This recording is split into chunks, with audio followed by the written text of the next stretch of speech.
मोरी एक कमजोर लड़का था जिसे सारे लोग नल्ला और नालायक समझते थे, पर असलियत में वो खुद मंकी किंग का पुनर्जन्म है। उसके पास इतनी ज्यादा पावर है कि वो एक हिट में पूरी गैलेक्सी डिस्ट्रॉय कर सकता है, पर उसे खुद अपनी पावर के बारे में नहीं पता। एक दिन उसे एक टूर्नामेंट में फाइट करने का इनविटेशन मिलता है, जहां पर कोरिया के सबसे खतरनाक लोग फाइट करने आते हैं, जो खुद स्वर्ग के देवताओं से पावर लेते हैं। पर दूसरी साइड एक ऐसा ग्रुप है जो कि डार्कनेस गॉड को धरती पर लाना चाहता है, जिससे पूरी दुनिया बर्बाद हो जाएगी। अब इस खतरनाक टूर्नामेंट में मोरी को अपनी गॉडली पावर को पहचानना होगा और इन सारे खतरनाक विलन से लड़ते हुए इस पूरी दुनिया को बर्बाद होने से बचाना होगा। हमारा मेन कैरेक्टर मोरी जब छोटा था तब उसके घर में सिर्फ उसके दादा ही थे, पर वो भी मिलिट्री में होने की वजह से उन्हें मोरी को छोड़ के जाना पड़ता है। मोरी के दादा जाते जाते कहते हैं कि तुम बहुत सारे दोस्त बनाना और स्कूल में अच्छे से पढ़ाई करना। मोरी यहाँ बहुत ज्यादा दुखी होता है। इसके बाद मोरी के दादा वहाँ से चले जाते हैं और वापस कभी नहीं आते, और इसके बाद मोरी एकदम अकेला पड़ जाता है। अब हमारा लोंडा सपने से उठता है और देखता है कि वो लेट हो चुका है। तभी वो अपनी मर्सिडीज निकाल के टूर्नामेंट में जाने लगता है, और ये साइकिल चला नहीं उड़ा रहा होता है। शायद इसने रेडबुल के साथ केरोसिन पी लिया होगा। और ये जिस टूर्नामेंट में जा रहा है उस टूर्नामेंट का नाम गॉड ऑफ हाई स्कूल है, जहाँ पे कई सारे पावरफुल लोग एक दूसरे से लड़ाई करते हैं। दूसरी तरफ हमारा मोरी भूखा प्यासा साइकिल चला रहा था। तभी एक चोर किसी का पर्स लेके भागता है और मोरी देखता है कि वो पर्स एक बूढ़ी औरत का था। यहाँ मोरी इमेजिन करता है कि उस बूढ़ी औरत के बच्चे बिना पैसों के भूखे मर रहे होंगे। ये इमेजिन करते ही मोरी उस चोर का पीछा करता है, और ये तो कतई धूम 3 मूवी की तरह स्टंट मार रहा है। अब मोरी उस चोर को पकड़ने के लिए कई सारे पैतरे अपनाता है। तभी वो एक ट्रक से भी बचता है और मोरी उस चोर का बहुत पीछा करता है। पर तभी वो सामने एक लड़की को देखता है और वहाँ कई लोंडे अपनी बॉडी का शो ऑफ कर रहे थे, पर मोरी उस लड़की पे अपनी साइकिल ठोक देता है और वो लड़की गिर जाती है। अब यहाँ मोरी सॉरी बोल के निकल लेता है, पर वो लड़की अपना छाता फेंक के मारती है और वो उसे पकड़ के धमकी देती है, साले तूने मेरा मेकअप बिगाड़ दिया, पैसे दे इसके। पर मोरी उसको सारी सिचुएशन एक्सप्लेन करता है। अब यहाँ वो चोर भाग रहा था, तभी वो अपने पीछे इन दोनों को देखता है जो कि इसी का पीछा कर रहे थे। अब वो चोर बुढ़िया के पैसे फेंकता है इन दोनों को डिस्ट्रैक्ट करने के लिए, पर वो लड़की साइकिल से कूद के उस पे अटैक कर देती है, पर उसका बदसूरत चेहरा बिलबोर्ड पे टकरा जाता है। अब वो चोर सोचता है कि वो जीत गया, पर तभी एक हाथ उसके चेहरे पे लगता है और वो ट्रक से टकरा जाता है। अब ये तीनों लोग एक दूसरे के सामने खड़े होते हैं, और इस लड़की का नाम मीरा है, और ये लड़का जिसने बाइक वाले को पंच मारा था इसको मैं सेन बुलाऊंगा। अब टूर्नामेंट के अंदर ये तीनों मस्त बैठे हुए थे, जहां इन तीनों की दोस्ती हो गई। अब अनाउंसर सबको बताता है कि इस टूर्नामेंट में सारे हथियार अलाउड है। इसके अलावा इस टूर्नामेंट में कोई भी रूल नहीं है, यहाँ जैसे चाहो वैसे लड़ाई कर सकते हो। और आप सभी कंटेस्टेंट के हाथों पे एक ब्रेसलेट है, जिसका इस्तेमाल करके बुरी से बुरी इंजरी को भी ठीक किया जा सकता है। इसके अलावा अगर आप इस टूर्नामेंट को जीत गए तो आपकी कोई भी इच्छा पूरी की जाएगी। इस टूर्नामेंट में जीतने वाला बंदा कुछ भी मांग सकता है। अब तुम सारे लोग लड़ाई करना शुरू करो। अब ये सारे के सारे कंटेस्टेंट एक दूसरे से लड़ाई करने लगते हैं, और सारे लोग एक दूसरे को हराने के लिए पूरी जान लगा रहे होते हैं। अब इनमें से कई पावरफुल लोग दूसरे फाइटर्स को बहुत पीट रहे होते हैं। इनमें से एक लड़की दूसरी लड़की की गर्दन तोड़ देती है, और दूसरा बंदा बुक पड़ते हुए ही सबको धो डालता है। अब यहाँ पे सैन अपने एक ही मुक्के से कई फाइटर्स को घायल कर देता है, और मीरा भी अपनी स्वॉर्ड टाइल टेक्निक से कई सारे लोगों को उड़ा डालती है। दूसरी तरफ मोरी भी अपने पैरों का इस्तेमाल करके सारे कंटेस्टेंट की धज्जियां उड़ा रहा था। वो एक बंदे को लात मार के उसकी हड्डियां तोड़ देता है, पर तभी वहाँ पे एक बहुत खतरनाक इंसान एंट्री मारता है, और यहाँ ये आदमी आते ही कई सारे लोगों को अपने पैरों से मारने लगता है। अब वो आदमी अपने पैरों से एक लड़के को कुचलने लगता है, लेकिन वहाँ मीरा आके उस पे अटैक कर देती है, पर वो आदमी उसके अटैक को आराम से डॉज कर लेता है और उसकी तलवार को अपने पैरों से ही पकड़ लेता है। पर मीरा हार नहीं मानती, वो उस पे दूसरा अटैक करती है और अपने पैरों से उस पे एक किक मारती है। उस आदमी को किक से घंटा भी कोई फर्क नहीं पड़ता।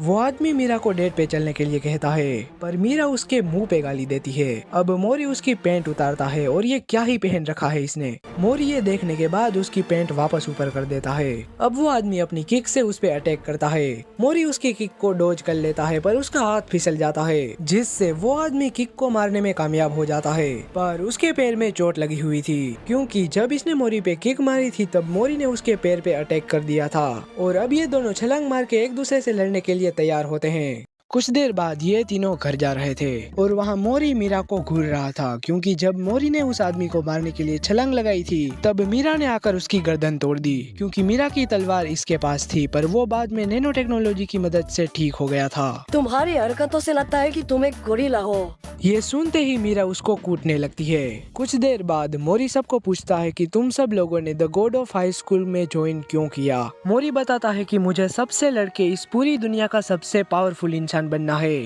सेन बताता है कि मैंने तो सिर्फ पैसे कमाने के लिए। मीरा सबको बोलती है कि मेरी लाइफ इतनी भी सिंपल नहीं है, मुझे अपने फैमिली डोजो को वापस से रिवाइव करना है। इस वक्त मीरा की तलवार अभी भी मोरी के पास थी। मीरा उसे लेने की कोशिश करती है पर उसकी तलवार पानी में गिर जाती है। ये देख के मीरा उसे खींच के थप्पड़ मारती है और अपनी तलवार को पूरी रात ढूंढती है। यहाँ मीरा अपने पास्ट को भी याद करती है, जहाँ पे उसके पिता ने उसे कहा था कि तुम हमारी सदियों से चली आ रही स्वॉर्ड स्टाइल टेक्निक को जिंदा रखना। इसके बाद मीरा ने बहुत ज्यादा ट्रेनिंग की। वो अपनी जिंदगी को कभी एंजॉय भी नहीं करती थी। इतनी ज्यादा ट्रेनिंग करके उसके हाथों में छाले भी पड़ गए थे। कुछ टाइम बाद तलवार ढूंढने के लिए मोरी भी वहाँ पे आता है। तलवार ढूंढते हुए मीरा मोरी को सॉरी भी बोलती है। वो उसे बताती है कि मैंने तुम्हें थप्पड़ इसीलिए मारा था क्योंकि वो तलवार मेरे पिताजी की थी। वो चाहते थे कि मैं मूनलाइट स्वॉर्ड टेक्निक की सक्सेसर बनूं। अब वहाँ पर सेन भी बड़ी सी लाइट लेकर आता है इनकी मदद करने के लिए। अगले दिन टूर्नामेंट शुरू हो जाता है और क्रंची रोल वालों ने यहाँ भी प्रमोशन करना नहीं छोड़ा। अब जो भी इस टूर्नामेंट को जीतेगा वो the God of high school के फाइनल में जा सकता है। यहाँ पे सबसे पहला मैच केन का था। हॉल में बैठे हुए सारे लोग मैच शुरू होने का इंतजार कर रहे थे और यहाँ अपना मोरी मस्त आलसियों की तरह सो रहा था। पर तभी वहाँ पे वो आदमी आता है मोरी को हमेशा के लिए सुलाने, पर केन उसे रोक लेता है। अब वो आदमी उस पे किक मारता है लेकिन मोरी केन को बचा लेता है। अब ये लंबी नाक वाला सबको लड़ाई शुरू करने के लिए कहता है। पहला मैच मीरा और एक बंदे के बीच में था, जहां मीरा उस पे एक ही अटैक करके राउंड को जीत लेती है। दूसरा मैच मोरी और दूसरे बंदे के बीच में था, जहां पे मोरी अपने सिर्फ नॉर्मल पंचेस से ही जीत जाता है। तीसरा मैच इस लड़की का था, जहां पे वो जॉन सीना का पेतरा इस्तेमाल करके जीत जाती है। अब अगला मैच एक लड़के और एक दूसरे बंदे के बीच में था, जहाँ पे वो लड़का अपना बैट का इस्तेमाल करके उस लड़के को धो डालता है। अगला मैच सेन का था, जहाँ पे वो बिना किसी मेहनत के ही जीत जाता है। अब अगला मैच सेन और इस खड़ूस आदमी के बीच में है। यहाँ सेन उसे कहता है, तुम एक ट्रू वॉरियर के रास्ते से भटक चुके हो, इसीलिए मैं अपनी पूरी पावर का इस्तेमाल करूँगा। अब ये कहते ही वो उस आदमी पे कई सारे पंच लैंड करता है और अपनी टाइची टेक्निक से उसको ऑडियंस के बीच में फेंक देता है, पर वो बंदा तो फुल इग्नोर मोड में था। इसके बाद वो आदमी रिंग के अंदर आता है और वो अचानक से छलांग लगा देता है, पर केन उसे लात मार के नीचे गिरा देता है। लेकिन इस आदमी ने केन के अटैक को एक हाथ से ही रोक दिया था।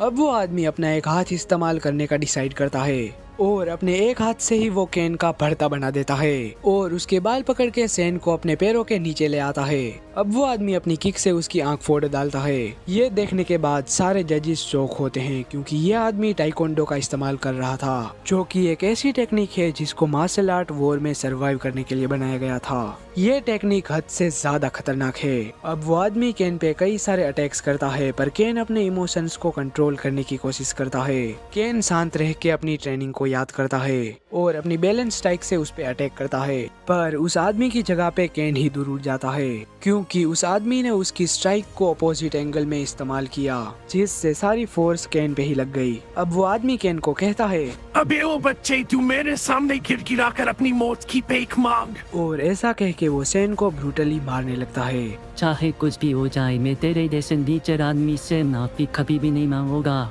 पर वो आदमी अपना दूसरा हाथ खोल लेता है और केन को पकड़ के उसके दोनों हाथों को लॉक कर देता है। वो आदमी केन के दोनों हाथों को पूरी फोर्स लगा के उखेड़ने लगता है। इससे केन को बहुत ज्यादा दर्द हो रहा होता है, पर तभी उसके पीछे मोरी आता है और एक किक से उसको दूर फेंक देता है। अबे ओ कमीने सुअर, अगर दम है तो मुझसे लड़के दिखा। ऐसा कह के मोरी अपनी लात से उसके परखच्चे उड़ा देता है, पर तभी सारे जजेस मिलके मोरी को रोक लेते हैं। अभी और चमन चिलगोजे दूसरों के मैच में दखलंदाजी करना रूल्स के खिलाफ है, इसलिए चुपचाप अपनी सीट पे वापस बैठ जा। तभी इन लोगों को उस आदमी में से भयंकर एनर्जी महसूस होती है और वो आदमी अपने पास्ट को याद करता है, जहाँ पर एक लड़की ने उसे हरा दिया था और उसे एक लूजर कह के चली गई थी। तभी से इस आदमी ने सबको हराने का फैसला किया है। ये याद करके वो आदमी गुस्से में आ जाता है और सारे लोगों पे अटैक कर देता है। पर एक जज उसको मुश्किल से बचा लेती है, पर मोरी छलांग मार के उस पे अपनी 3 किक टेक्निक का इस्तेमाल करता है और अपने एक खतरनाक अटैक से उसको रिंग में फेंक देता है। ये देख के सारे जजेस भी शॉक होते हैं और अगले ही सेकेंड उस आदमी का सुअर जैसा चेहरा रिंग में पड़ा हुआ था। तभी मोरी पे एक चाटा पड़ता है और वहाँ पे मुजिन पार्क आ जाता है और माइक में कहता है कि इस टूर्नामेंट का हेड मैं हूँ और इस मोरी ने 2 लोगों की फाइट में दखलंदाजी की है जो कि रूल्स के खिलाफ है, इसीलिए इस पे बहुत तगड़ा फाइन लगेगा। कुछ दिनों बाद टूर्नामेंट के हेड्स की मीटिंग होती है जहां पे एक लड़की बताती है कि केन बहुत ज्यादा घायल हो चुका है जिससे वो आगे टूर्नामेंट में नहीं लड़ पाएगा और वो आदमी भी मोरी से पिटने के बाद मेंटल हॉस्पिटल में भर्ती हो चुका है। अब दोनों ही लोग आगे फाइट नहीं कर सकते। वो असिस्टेंट मोरी को डिस्क्वालीफाई करने को कहती है, पर जब पार्क मोरी की डिटेल्स देखता है तो वो शॉक हो जाता है। दूसरी तरफ टूर्नामेंट शुरू हो जाता है जहाँ पे पहला मैच मीरा और सियोन का था। यहाँ मीरा उस पे लगातार अटैक करती है पर वो सारे अटैक्स को डोज करके मीरा को दूर फेंक देती है और एक छलांग मार के मीरा पे गिर जाती है जिससे मीरा घायल हो जाती है। यहाँ पता चलता है कि ये लड़की रेसलिंग चैंपियन है। मीरा उस पे तलवार मारती है पर वो उसे आसानी से रोक लेती है क्योंकि इसकी बॉडी लोहे से भी ज्यादा सख्त है। अब वो अपने स्पेशल मूव से मीरा को नॉक कर देती है जिससे मीरा की तलवार भी दूर चली जाती है। अब रियोन को लगता है कि वो मैच जीत चुकी है पर मीरा खड़ी होकर लड़ने का फैसला करती है। अब ये दोनों आपस में लड़ने लगते हैं। मीरा अपने वार से उसकी छाती में कट लगा देती है और मूनलाइट टेक्निक से उस पे हमला करती है जिसका प्रेशर इतना ज्यादा होता है कि वो लड़की वहीं पे बेहोश हो जाती है और मीरा इस मैच को जीत लेती है। यहाँ मोरी उसकी फाइट देख रहा था और मीरा के जीतने पे वो बहुत खुश होता है। तभी मोरी के पास 2 लोग आते हैं और पार्क उसे कहता है कि पिछले मैच में जो तुमने रायता फैलाया है उसकी सजा है कि तुम्हें इससे फाइट करनी पड़ेगी। अरे मुझे इस तस्वीर से फाइट नहीं करनी, मुझे इस घोड़े से फाइट करनी है। इस साले ने मुझे कुछ टाइम पहले कूद दिया था। अबे ओए, मैं इससे भी ज्यादा ताकतवर हूँ। और ये कह के वो मोरी पे पंच मार देता है पर मोरी उल्टा एक्साइटेड ही हो जाता है। अब पार्क मोरी को बताता है कि तुम्हारा और कमिश्नर का मैच कल शुरू होने वाला है। अब शाम को मीरा और सैन घर जा रहे होते हैं जहाँ पे मीरा बोलती है ये पागल मोरी बिना कुछ सोचे दूसरे की फाइट में घुस गया और डिस्क्वालीफाई हो गया। तभी वहाँ पर मोरी आता है और इनको फ्रूट ऑफर करता है जो कि इसको पार्क ने दिए थे। दूसरी तरफ पार्क की असिस्टेंट उसको कहती है कि तुमने वो फ्रूट एक नॉर्मल इंसान को क्यों दिए, वो बहुत खतरनाक है और उन फ्रूट्स को हजारों सालों से बंद करके रखा गया था। पर पार्क तो मोरी की पावर देखना चाहता था।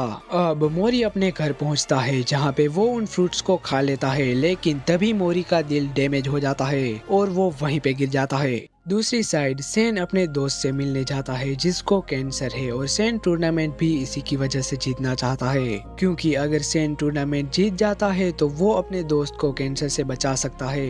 पर उसका दोस्त उसको ये चीज करने से मना करता है। सैन उसे कहता है कि मुझे तेरे जैसा ही एक उल्लू का पट्टा दोस्त मिला है जो कि तेरी ही तरह दिमाग से पैदल है। इसके बाद ये दोनों मिलके बहुत सारी बातें करते हैं। कुछ टाइम बाद 3 लड़के उसके दोस्त का मजाक उड़ाते हैं और सैन को बहुत परेशान करते हैं, पर सैन उन लोगों पे ध्यान नहीं देता और वहाँ से चला जाता है। अब अगले दिन सैन और एक दूसरे लड़के के बीच में मैच होता है जहाँ वो लड़का अपने बैट से अटैक करता है जिससे सैन को डैमेज पहुँचता है, पर वो वापस उठ के उसके सारे अटैक्स को डोज करने लगता है। वो लड़का अब अपने 12 फेयर टेक्निक का इस्तेमाल करता है जिससे सैन की बॉडी में 12 अटैक लगते हैं, पर सैन अपने दोस्त को याद करके वापस उठ जाता है और वो अपने सीक्रेट आर्ट ब्लैक डॉटस को एक्टिवेट कर लेता है और उस पे लैंड करता है। अब सैन अपने दूसरे सीक्रेट आर्ट से अटैक करता है और वो लड़का उन सारे अटैक से मुश्किल से बच रहा होता है। अब सैन अपना आखिरी अटैक उस पे मारता है और उस पंच से वो लड़का जमीन पे गिर जाता है और सैन इस मैच को जीत जाता है। अब अगला मैच मोरी और कमिश्नर के बीच में होता है, पर वहाँ पे मोरी नहीं आया होता क्योंकि मोरी अपने घर में बेहोश पड़ा था। वहाँ मोरी की हिडन पावर एक्टिवेट हो जाती है और मोरी होश में आ जाता है और कुछ देर बाद वो एरिना में भागते हुए पहुँचता है। और इस मैच का रूल है कि मोरी को सिर्फ एक बार कमिश्नर को नॉकआउट करना होगा, पर यहाँ मोरी अगले ही सेकेंड कमिश्नर के सामने आ जाता है और उसको जरा सा धक्का देके नीचे गिरा देता है। ये देखकर सारी ऑडियंस और कमिश्नर भी शॉक हो जाते हैं। कमिश्नर की रेप्यूटेशन सबके सामने खत्म हो गई थी और इसीलिए कमिश्नर बहुत गुस्सा हो जाता है और अपने ग्रीम रीपर को समन करता है। अब वो ग्रीम रीपर अपने वेपन से मोरी पर कई सारे अटैक्स करने लगता है और मोरी बहुत मुश्किल से उन सारे अटैक से बच रहा होता है। अब ग्रीम रीपर अपने हाथों से मोरी को पकड़ लेता है और उसको खत्म करने वाला ही होता है कि तभी ग्रीम रीपर गायब हो जाता है, क्योंकि सारे जजिस ने मिलकर कमिश्नर को रोक लिया था। अबे साले, तू गिर के पहले ही नॉकआउट हो चुका था, पर फिर भी तूने फाइट की, इसलिए मैं तेरी 3 महीने की सैलरी काट रहा हूँ। अब पार्क मोरी के पास आकर सोचता है कि तो ये है तेजिन जिन का वंशज।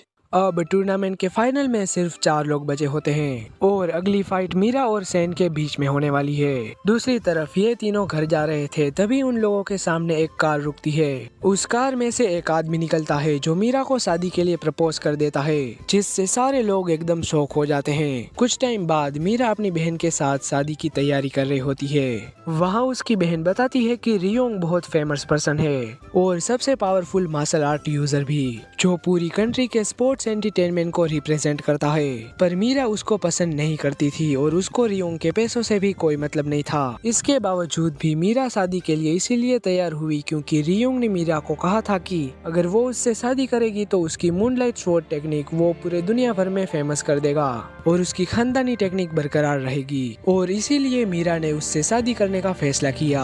अब मीरा अपने पास्ट को याद करती है जहाँ पे उसके पापा मर गए थे और वहाँ खड़े लोग मीरा के पापा की मूनलाइट टेक्निक का मजाक उड़ा रहे थे। पर मीरा के पास उसके चाचा आते हैं जो मीरा से वादा करते हैं कि वो अब मूनलाइट टेक्निक को आगे बढ़ाएंगे, इसीलिए मीरा को टेंशन लेने की कोई जरूरत नहीं है। अब वो मीरा को गोद ले लेते हैं, पर वो उस टेक्निक को इस्तेमाल करने में बहुत बुरे थे, इतना कि उसके स्टूडेंट भी उसे आराम से हरा देते थे। इसीलिए किसी भी बच्चे ने मूनलाइट स्वॉर्ड टेक्निक को नहीं सीखा। उसी वक्त मीरा को ये एहसास हुआ कि उसे ही अपनी पापा की टेक्निक को आगे बढ़ाना होगा। अब मीरा के घर पे मोरी आता है। मीरा, तुम उससे शादी क्यों कर रही हो जिसे तुम बिल्कुल भी पसंद नहीं करते, और तुमने टूर्नामेंट क्यों छोड़ा?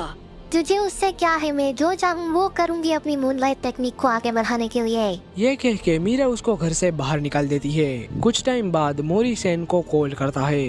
अबे सैन, मीरा की शादी हो रही है और वो उससे बिल्कुल भी खुश नहीं है। मुझे लगता है कि कुछ ना कुछ तो गड़बड़ है। देखो मोरी, हम बाहर के हैं, इसीलिए उसकी जिंदगी में टांग लाने का हमारा कोई हक नहीं बनता। ऐसा कह के वो कॉल को रख देता है। अगले दिन मीरा शादी के लिए तैयार होती है, जहाँ उसका चाचा याद करता है कि मीरा हमेशा मेहनत करती थी और अपने इमोशंस को छुपाती थी। अब उसको मीरा की वही स्माइल दिखती है। वहीं बाहर उसकी बहन रो रही थी। तभी वहाँ पर मोरी आता है और शादी में जाने की ट्राई करता है, पर गार्ड्स उससे इनविटेशन कार्ड मांगते हैं जो कि मोरी के पास नहीं होता। इसीलिए वो जाने का नाटक करता है और गार्ड्स की तरफ वापस दौड़ता है, पर गार्ड्स उसे नीचे गिरा देते हैं। वहीं शादी में मीरा रियोंग की तरफ बढ़ती है, जहाँ रियोंग याद करता है कि उस मिस्टीरियस ऑर्गेनाइजेशन के हेड ने उसे मीरा से शादी करने का हुक्म दिया था, क्योंकि मीरा की तलवार और मीरा की पावर से ये लोग गॉड को कंट्रोल कर पाएंगे। और वहाँ मोरी गार्ड्स के अटैक से बच रहा होता है। तभी वहाँ सैन आकर गार्ड्स को दूर फेंक देता है और ये दोनों ही सिग्मा मेल शादी के अंदर घुसते हैं। अब रियोंग अपनी तलवार मंगा के उन दोनों पे हमला करने जाता है, पर सैन तलवार को रोक लेता है। इतनी देर में मोरी मीरा से बात करने जाता है। मीरा, क्या वो टेक्निक तुम्हारी जिंदगी से ज्यादा कीमती है? तुम चुप हो जाओ, तुम्हें पता भी नहीं है मैंने कितनी मेहनत की है मूनलाइट स्वॉर्ड टेक्निक को आगे बढ़ाने के लिए। पर तुम अपनी जिंदगी को ऐसे ही बर्बाद नहीं कर सकती। लेकिन मीरा गुस्से में आकर मोरी को मारने लगती है, और जब मीरा उसे पंच मारने जाती है तब उसका चाचा बीच में आ जाता है और उसे कहता है कि मीरा, मेरा भाई कभी नहीं चाहता था कि तुम ऐसी बनो। मीरा, तुम वो करो जो तुम चाहती हो। अब मीरा अपने पापा को याद करती है जिसने कहा था कि मूनलाइट टेक्निक का सीक्रेट है कि तुम वैसी जिंदगी जियो जैसी तुम चाहती हो। इसी वक्त मीरा को एहसास होता है कि वो गलत कर रही थी। अब वो रियोंग को कहती है, सॉरी, अब मैं शादी को कंटिन्यू नहीं कर सकती। अब मैं मूनलाइट टेक्निक को अपने हिसाब से प्रोटेक्ट करूंगी। पर वो जोर से हंसने लगता है। मुझे बस मीरा की पावर हासिल करनी है। और ऐसा कह के वो एक मॉन्स्टर को समन करता है और पूरे हॉल को डिस्ट्रॉय कर डालता है। अब वो मीरा पे अटैक करता है जिससे मीरा को कट लग जाता है, पर मीरा अपनी स्पोर्ट स्टाइल टेक्निक नंबर 6 का इस्तेमाल करती है जिससे वो एक ही सेकंड में हार जाता है। अब ये दोनों मीरा के पास आते हैं। मीरा अपने दोस्तों से बहुत खुश होती है। थोड़ी देर बाद मीरा दोनों को थैंक यू बोलती है। तभी रियोंग मीरा की तलवार लेके भाग जाता है। उसे वो तलवार ले जाने दो, मेरे पापा अब भी मेरे अंदर जिंदा है। अब ये तीनों साथ में हंसी मजाक करते हैं, पर शाम को जब सेन हॉस्पिटल में होता है तब वो देखता है कि उसके दोस्त की हालत बहुत बुरी हो चुकी होती है। इससे सेन बहुत दुखी हो जाता है। कुछ टाइम बाद सेन अपनी जॉब कर रहा था, जहाँ वही लड़के वापस आ जाते हैं और सेन के दोस्त की कंडीशन पे हंसते हैं, पर इस बार वो इन तीनों को बहुत मारता है। अब बैटल एरिना में मोरी देखता है कि सेन मीरा को बहुत ब्रूटली मार रहा था। वहाँ सेन अपने अटैक से मीरा का खून निकाल देता है और मीरा को बिना रहम दिखाए नॉकआउट कर देता है। आखिर में अनाउंसर को उसे रोकने आना पड़ता है। अब यहाँ मीरा मरने की हालत में होती है। ये देख के मोरी सोचता है कि सेन ने ऐसा क्यों किया। फाइट खत्म होने के बाद सेन टूर्नामेंट के बाहर जा रहा था, जहाँ वो मोरी को देख के कहता है कि मोरी अब हम फाइनल मैच में मिलेंगे। अब सेन अपना पास्ट याद करता है, जहाँ पे वो और उसका दोस्त बिना किसी मतलब के एक दूसरे से लड़ते रहते थे, पर फाइट के बाद में वो दोनों मस्त बातें करते थे।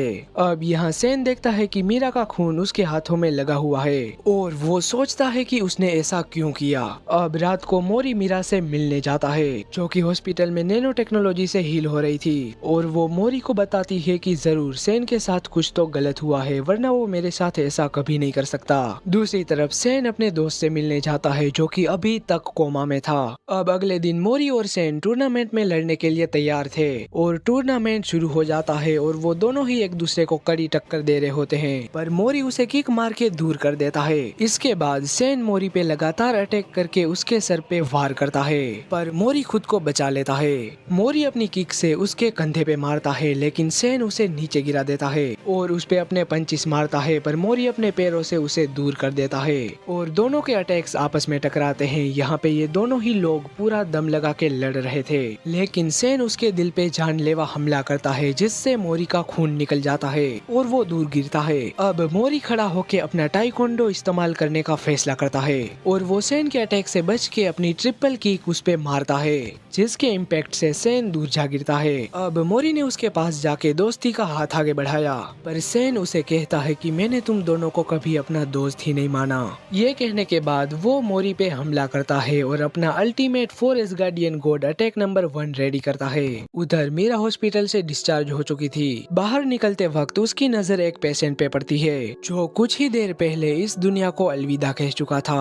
पास ही उसकी बहन रो रही थी। तभी अचानक मीरा को एहसास हुआ कि ये तो सेन का वही दोस्त था जो कि कैंसर से लड़ते लड़ते मर चुका है, और उधर टूर्नामेंट में सेन मोरी पे बुरी तरीके से टूट पड़ा था। फिर वो अपना अल्टीमेट अटैक लॉन्च करता है और उसी वक्त उसे याद आता है कि पार्क ने उसे कहा था कि अगर वो टूर्नामेंट जीत गया तो सेन के दोस्त का कैंसर पार्क नैनो टेक्नोलॉजी से ठीक कर देगा। यही सोच के सेन मोरी को किसी भी हालत में हराना चाहता था, लेकिन उसे अभी तक ये मालूम नहीं था कि उसका दोस्त पहले ही इस दुनिया को अलविदा कह चुका है। अब वो अपना अल्टीमेट ड्रैगन अटैक इस्तेमाल करता है, जिससे पूरा स्टेडियम हिल जाता है, पर मोरी उसके अल्टीमेट अटैक से बच गया था। पर अगले ही सेकेंड उसके शरीर में एक के बाद एक छेद हो जाते हैं और वो दूर जा गिरता है और मोरी वापस खड़ा ही नहीं हो पाता। तभी सेन के पास पार्क आता है और उसे कहता है कि सेन, मुझे पता चला है कि तुम्हारा दोस्त इस दुनिया से जा चुका है। और यहाँ मोरी अपना पूरा दम लगा के उठता है। अब यहाँ सेन को अपनी मेमोरी याद आती है, जहाँ पे वो अपने दोस्तों के साथ एक गैंग से लड़ने गया था,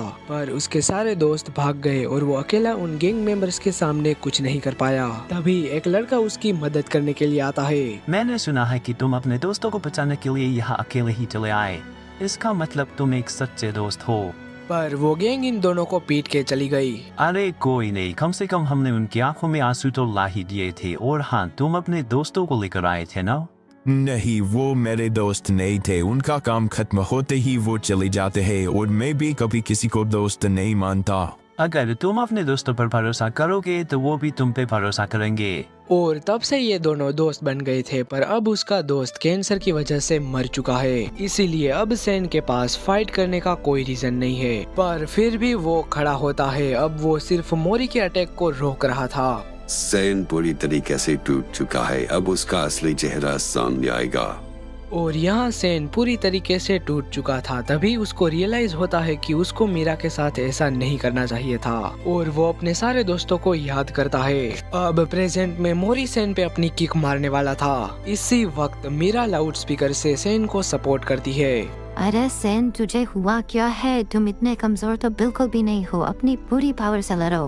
और ये तुम्हारे दोस्त का आखिरी लेटर है। अब सेन अपने दोस्त का लेटर पढ़ता है और बिना किसी पछतावे के मोरी से भिड़ने के लिए रेडी हो जाता है। और ये सब इसीलिए था क्योंकि उस चिट्ठी में लिखा था कि अब मेरी जिंदगी खत्म हो रही है, लेकिन तुझसे कोई शिकायत नहीं है। तूने मेरे लिए जो किया उसके लिए मैं तेरा हमेशा शुक्रगुजार रहूंगा। अब वक्त है तू सिर्फ अपने लिए लड़, सिर्फ अपने लिए मेरे भाई। और अब इन दोनों की आइकॉनिक फाइट शुरू होती है जहाँ पे ये दोनों ही लोग अपने पूरे पोटेंशियल पे लड़ रहे थे। अबे तू तो कमाल का फाइटर है यार।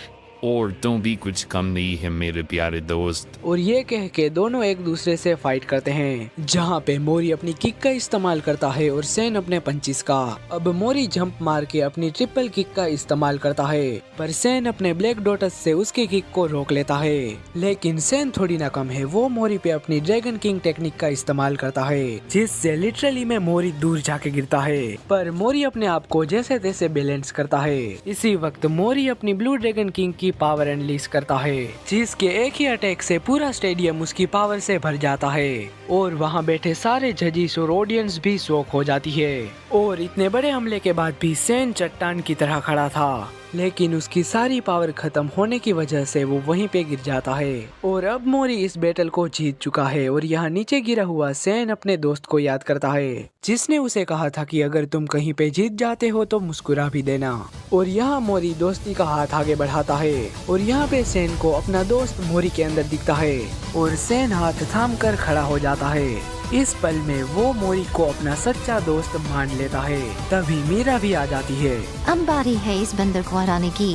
खुद फीमेल गोरिल्ला होकर मुझे बंदर बोल रही है। और तीनों हंसते हुए वहाँ से निकल जाते हैं। लेकिन दूर से एक मिस्टीरियस आदमी ये सब चुपचाप देख रहा होता है और दूसरी तरफ एक लड़का टीवी में ये सब होता हुआ देख रहा था।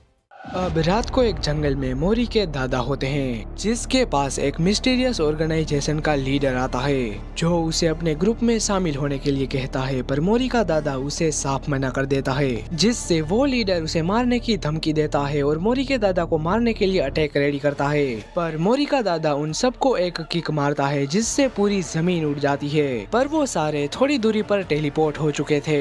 ये सारी दुनिया अब खत्म होने वाली है और अब हमारे मालिक इस धरती पे उतरेंगे। और ऐसा कह के वो अपना मैजिक आसमान में फेंकता है और आसमान में एक मैजिक स्पेल कास्ट हो जाता है, जिसके अंदर से एक बहुत बड़ी और बहुत खतरनाक मैजिक तलवार बाहर निकलती है और वो मोरी के दादा पे गिर जाती है और इसके इम्पैक्ट से पूरा का पूरा जंगल उड़ जाता है। अगले दिन सबको पता चलता है कि अब नेशनल टूर्नामेंट शुरू होने वाला है, जहां सबको 3-3 की टीम बनानी होगी और जिस टीम की परफॉर्मेंस सबसे सही होगी वही टीम आगे जाएगी। अब इस टूर्नामेंट की आखिरी फाइट मीरा और एक लड़की के बीच में होती है। मीरा ज्यादा टाइम नहीं लगाती और आराम से उस लड़की को हरा देती है। इसी के साथ मीरा भी नेशनल टूर्नामेंट के लिए क्वालिफाई कर जाती है। थोड़ी देर बाद सारे जजेस की मीटिंग होती है, जहां सब लोग डिस्कस करते हैं कि इस बार के कंटेस्टेंट काफी पावरफुल हैं।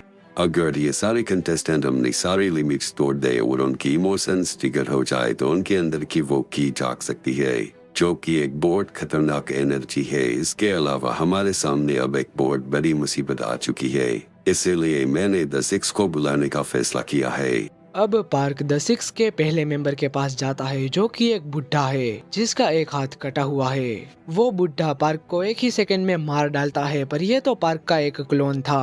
अरे बुढ़े, तुम तो काफी कमजोर हो चुका है।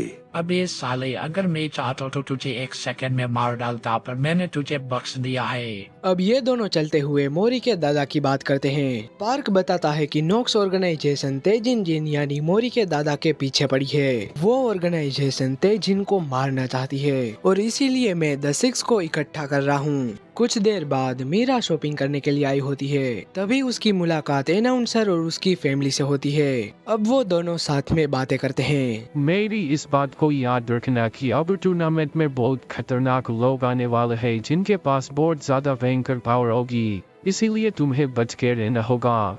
अब अनाउंसर वहाँ से जाने लगता है, तभी उसके पीछे बनी के भेस में कोई आता है। पर अनाउंसर को पहले से ही पता था कि ये यहाँ पर जासूसी कर रहा है और वो ये भी समझ जाता है कि ये नॉक्स ऑर्गेनाइजेशन का जासूस है। अब वो आदमी बनी के भेस से बाहर आता है। अब अगले सीन में सेन पार्क के साथ बैठा हुआ था तुम्हारे लड़ने की वजह तुम्हारा दोस्त था, अब वो मर चुका है, तो क्या तुम टूर्नामेंट में आगे कंटिन्यू करना चाहोगे?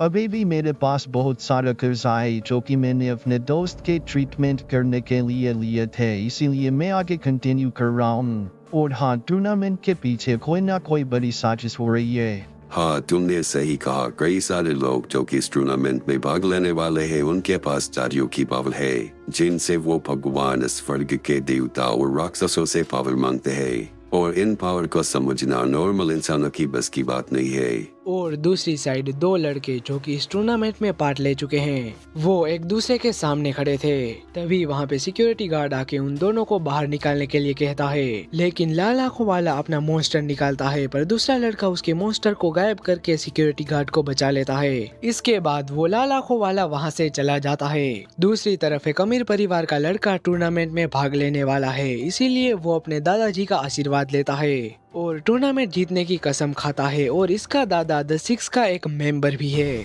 दूसरी तरफ एक आदमी खड़ा होता है जो कि द सिक्स का पहला मेंबर है। दूसरी तरफ एक इंसान बैठा है जो कि द सिक्स का दूसरा मेंबर है, और दूर किसी ऑफिस में द सिक्स का तीसरा मेंबर बैठा होता है। इसके बाद दूर कहीं ये बुढ़ा होता है जो कि द सिक्स का चौथा मेंबर है। अब ये है द सिक्स की पांचवी मेंबर, और ये है द सिक्स का आखिरी मेंबर जो कि अपना पार्क ही है। अगले दिन मीरा और सैन मोरी के घर जाते हैं, जहां आने के बाद इन लोगों को पता चलता है कि मोरी अपने दादा के साथ पहाड़ों पे रहा करता था, पर बाद में वो यहाँ शिफ्ट हो गए और मोरी की पूरी फैमिली में उसके दादा ही बचे हैं। अब अगले दिन टूर्नामेंट शुरू हो जाता है, जहां जितने भी लोग फाइनल में पहुंचे हैं उनको 3-3 लोगों के ग्रुप में बांट दिया गया है, और यहाँ इन सारे लोगों को अपनी टीम को जिताने के लिए सामने वाली टीम को हराना होगा। अब यहाँ पे मीरा देखती है कि अनाउंसर बदल चुका है। तभी टीवी पे पता चलता है कि अनाउंसर और उसकी पूरी फैमिली को उस बनी वाले बंदे ने मार डाला है। ये देख के सारे जजेस शॉक हो जाते हैं और समझ जाते हैं कि ये नॉक्स ऑर्गेनाइजेशन का ही काम है। अचानक एक जज देखती है कि कमिश्नर नहीं आया है। दूसरी तरफ कमिश्नर को किसी बंदे ने मार डाला होता है, और ये वही बंदा है जिसने अनाउंसर और उसकी पूरी फैमिली को मौत के घाट उतारा है। कितनी गर्व की बात है, मैंने एक बहुत पावरफुल कमिश्नर को मौत के घाट उतार दिया। यहाँ पर टूर्नामेंट शुरू हो जाता है, जहाँ पे पहला मैच मोरी और रीमन के बीच में है। फाइट शुरू होने से पहले मोरी अपने प्रेशर पॉइंट्स को दबाता है, जिससे वो और भी पावरफुल बन जाएगा। ये टेक्निक मोरी ने उस बुढ़े से सीखी होती है, पर अगले ही सेकेंड मोरी अपनी बॉडी को बिल्कुल भी नहीं हिला पाता, क्योंकि उसने गलत प्रेशर पॉइंट्स को दबा दिया था। इसके बाद रीमन मोरी को अच्छे से कूट डालता है, और मोरी इस मैच को बुरी तरीके से हार जाता है। इसके बाद मीरा और सैन को मोरी को उठा के ले जाना पड़ता है। अब अगला मैच सैन और तोमा के बीच में है। तोमा जो कि 38 साल का होने के बावजूद भी हाई स्कूल में है। दूसरी तरफ कमिश्नर मरा पड़ा था, और इस कमिश्नर का नाम क्यू है। अनाउंसर ने मेरे सामने मौत के ब्रेक मांगी थी, इसलिए मैंने उसे आरामदायक मौत दी, और उसी के साथ मैंने उसकी पत्नी और बच्चे को भी मार डाला है। पर अचानक उसका हाथ कट जाता है और उसके सामने क्यू का मॉन्स्टर खड़ा होता है। तभी क्यू खड़ा होकर अपना लिमिटर हटा देता है। इसी के साथ वो अपनी सिगरेट जलाता है। तभी क्यू की छाती पे लगा वेपन गायब हो जाता है। अब क्यू उस बंदे को खत्म करने के लिए रेडी होता है। दूसरी साइड टूर्नामेंट शुरू हो जाता है, जहाँ पे तोमा सैन को पकड़ के दूर हवा में फेंकता है। इसी के साथ वो पंच मार के सैन को दूर फेंक देता है। तभी सैन अपनी ब्लैक डॉटर्स टेक्निक का इस्तेमाल करके उस पे लगातार हमले करता है, और वहाँ उसके टीममेट्स परेशान होकर उसका पास्ट याद करते हैं, जहाँ पे तोमा कई सालों से हाई स्कूल में फेल हो रहा था, पर फिर भी वो कभी गिव अप नहीं करता था। सारे लोग उसका मजाक भी उड़ाते थे, इसके बावजूद भी वो हाई स्कूल का एग्जाम देता रहा। और उसी वक्त वो एक लड़की से मिलता है जो कि काफी परेशान थी, क्योंकि उसका सपना ग्रेटेस्ट स्वॉर्ड फाइटर बनने का था, पर वो कई सालों से हार रही थी। अब तोमा उसे मोटिवेट करता है, ये कहते हुए कि मैं भी फेल हो रहा हूँ, लेकिन मैंने खुद से वादा किया है जब तक सांस है मैं हार नहीं मानूंगा, क्योंकि मुझे हार मंजूर है पर हार मानना नहीं। तो अगर तुम अब भी अपने सपने से प्यार करती हो तो उसे छोड़ो मत, उसे पकड़ो, और तब तक मत छोड़ो जब तक वो हकीकत ना बन जाए। इसके बाद ये दोनों दोस्त बन जाते हैं। अब वो लड़की तोमा को पढ़ाई में भी मदद करने लगी, और कुछ टाइम बाद वो लड़की तोमा को पसंद करने लगती है। प्रेजेंट में तोमा एक एक ही अटैक से सेन को दूर फेंक देता है। इसके बाद वो अपनी मैजिक एनर्जी से एक हथौड़ा बनाता है। अब यहाँ सेन खड़ा होकर लड़ने के लिए तैयार हो जाता है। तभी तोमा अपना हथौड़ा उस पे मारता है, पर सेन अपना पूरा दम लगा के उसके हैमर को रोक लेता है और अपना फाइनल अटैक अजूल ड्रैगन उसके हैमर पर मारता है, जिसके प्रेशर से वो हथौड़ा पूरी तरीके से टूट जाता है। इसी वक्त तोमा भी नीचे गिर जाता है। अब यहाँ पे सेन इस राउंड को जीत चुका है। दूसरी तरफ क्यू उस आदमी पे बहुत सारे अटैक्स करता है और एक ही झटके में उसका दूसरा हाथ भी काट लेता है। इसके बाद क्यू उसके सामने खड़ा हो जाता है, पर उस आदमी का कटा हुआ हाथ वापस रीजनरेट होने लगता है, क्योंकि इसके पास चारियों की पावर है। पर अपना क्यू थोड़ी ना कम है, वो अपने जोकर कार्ड की मदद से उस आदमी को बांध लेता है। इसके बाद क्यू अपना फाइनल अटैक करता है, पर उसका वेपन ही रुक जाता है। तभी उसका वेपन गायब हो जाता है और ये काम इन दोनों लोगों का था, जो कि नॉक्स के ही मेंबर हैं। क्यू उन दोनों को कहता है कि किसी के घर में ऐसे नहीं घुसते, और वो भी चप्पल पहन के। और ये दोनों लोग यहाँ पर अपने साथी को बचाने के लिए आए हैं, लेकिन क्यू अपने जोकर कार्ड से उन दोनों को फंसाने की कोशिश करता है, पर वो लड़का अपने पर बाहर निकालकर बच जाता है। अब वो लड़की अपनी टेक्निक इस्तेमाल करती है, जिससे कई सारे हाथ क्यू पर हमला करते हैं, मगर वो अपने वेपन से उन सारे हाथों को आसानी से काट देता है। लेकिन वो सारे हाथ क्यू को कैद कर लेते हैं। अब वो लड़का अपने वेपन से उसको मारने जाता है, तभी वहाँ पे दूसरी कमिश्नर आके उसको बचा लेती है। तुम्हारा लिमिटर बंद था, इसीलिए मैं यहाँ चली आई। और तुम जानते हो ना कि लिमिटर हटाने की सजा है कि तुम्हें 3 महीने की सैलरी नहीं मिलेगी। इसका मतलब अब तुम्हें आधे साल की सैलरी नहीं मिलेगी। अरे नहीं, लगता है अब मुझे बाल लेडी खा के ही पेट भरना पड़ेगा। दूसरी तरफ टूर्नामेंट का अगला मैच हिना और मीरा के बीच में है। अब मैच शुरू हो जाता है, जहाँ पे दोनों ही अपनी अपनी टेक्निक से एक दूसरे को डैमेज पहुंचाने की कोशिश करती है और दोनों अपनी पूरी पावर से लड़ती है। तभी हिना जंप मारती है, जिससे मीरा उस पे अटैक करने में कामयाब हो जाती है, पर हिना तोमा की आवाज सुनती है, जो कि उसे लड़ने के लिए मोटिवेट करता है। अब वो मीरा से वापस लड़ने जाती है, लेकिन उसकी तलवार टूट जाती है। इसके बाद वो चारियों एनर्जी का इस्तेमाल करने का डिसाइड करती है। दूसरी तरफ कमिश्नर और वो लड़की लड़ रहे होते हैं, जहाँ पे नॉक्स मेंबर अपनी हाईटेक गन से कमिश्नर पे अटैक करती है, पर कमिश्नर अपने मैजिक से उसका अटैक रोक लेती है। अब वो अपना मैजिक स्पेल कास्ट करती है, जिससे कमिश्नर के पीछे एक बहुत बड़ा मॉन्स्टर उसको खाने आता है, लेकिन कमिश्नर अपना मॉन्स्टर समन करके उसका मॉन्स्टर निगलवा लेती है और लिटरली में कमिश्नर का मॉन्स्टर बिल्डिंग से भी ज्यादा बड़ा होता है। ये देख के वो लड़की गुस्सा हो जाती है और वहाँ साइड में कमिश्नर और वो लड़का लड़ रहे होते हैं। अब कमिश्नर अपना जोकर कार्ड उस पे फेंकता है, तभी अचानक क्यू का जोकर आकर उसको घायल कर देता है। दूसरी तरफ मीरा अनाउंसर की बात को याद करती है, तभी हिना अपनी मैजिकल तलवार उस पे मारती है, लेकिन मीरा उसके अटैक को डॉज करके एक छलांग मारती है और अपनी एक पावरफुल किक का इस्तेमाल करके उसको दूर फेंक देती है। इसके बाद हिना वापस खड़ी नहीं हो पाती, इसीलिए मीरा इस मैच को जीत जाती है। दूसरी तरफ वो लड़की अपनी गन से कमिश्नर पे अटैक करती है, लेकिन कमिश्नर उसके अटैक से बच के अपना फाइनल अटैक रेडी करती है और वहाँ कोने में क्यू और उस लड़के की बहुत खतरनाक फाइट हो रही होती है, पर क्यू अपने अटैक से उसको घायल कर देता है और यहाँ कमिश्नर अपना फाइनल अटैक उस पे मार के उसको घायल कर देती है। खुद की टीम को हारता हुआ देख के वो लड़का उस लड़की को लेके वहाँ से भाग निकलता है। इसी वक्त वो आदमी खड़ा होके हंसने लगता है, तभी उसकी बॉडी ब्लास्ट हो जाती है। इसी के साथ पूरी बिल्डिंग भी ब्लास्ट हो जाती है। अब कुछ घंटों बाद वो बिल्डिंग पूरी राख बन गई होती है और ये दोनों कमिश्नर भी बच गए होते हैं। रात को ये सारी चीजें पार्क को पता चलती है और वो सोचता है कि हम सबके बीच में कोई गद्दार है, क्योंकि सारे कमिश्नर का एड्रेस टॉप सीक्रेट था, पर फिर भी क्यू पे अटैक हुआ।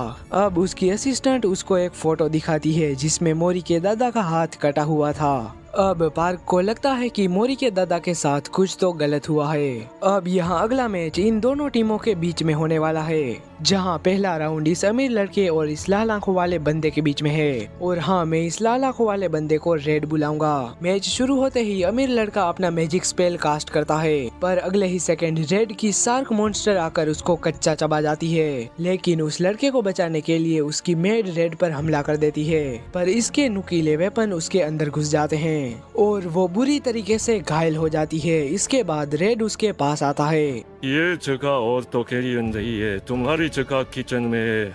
ऐसा कह के वो उसके ऊपर लात मारने लगता है। तभी सेन अपनी लात से उसको दूर फेंक देता है। अब रेड गुस्सा होकर उसे मारने जाता है, पर अनाउंसर उन दोनों को रोक लेता है क्योंकि दूसरों के मैच में दखलंदाजी करना रूल्स के खिलाफ है। पर वो लड़का अभी तक जिंदा था। इसके बाद वो अपनी मैजिक लाइटनिंग उस पे इस्तेमाल करता है, लेकिन रेड को इससे घंटा भी कुछ फर्क नहीं पड़ता।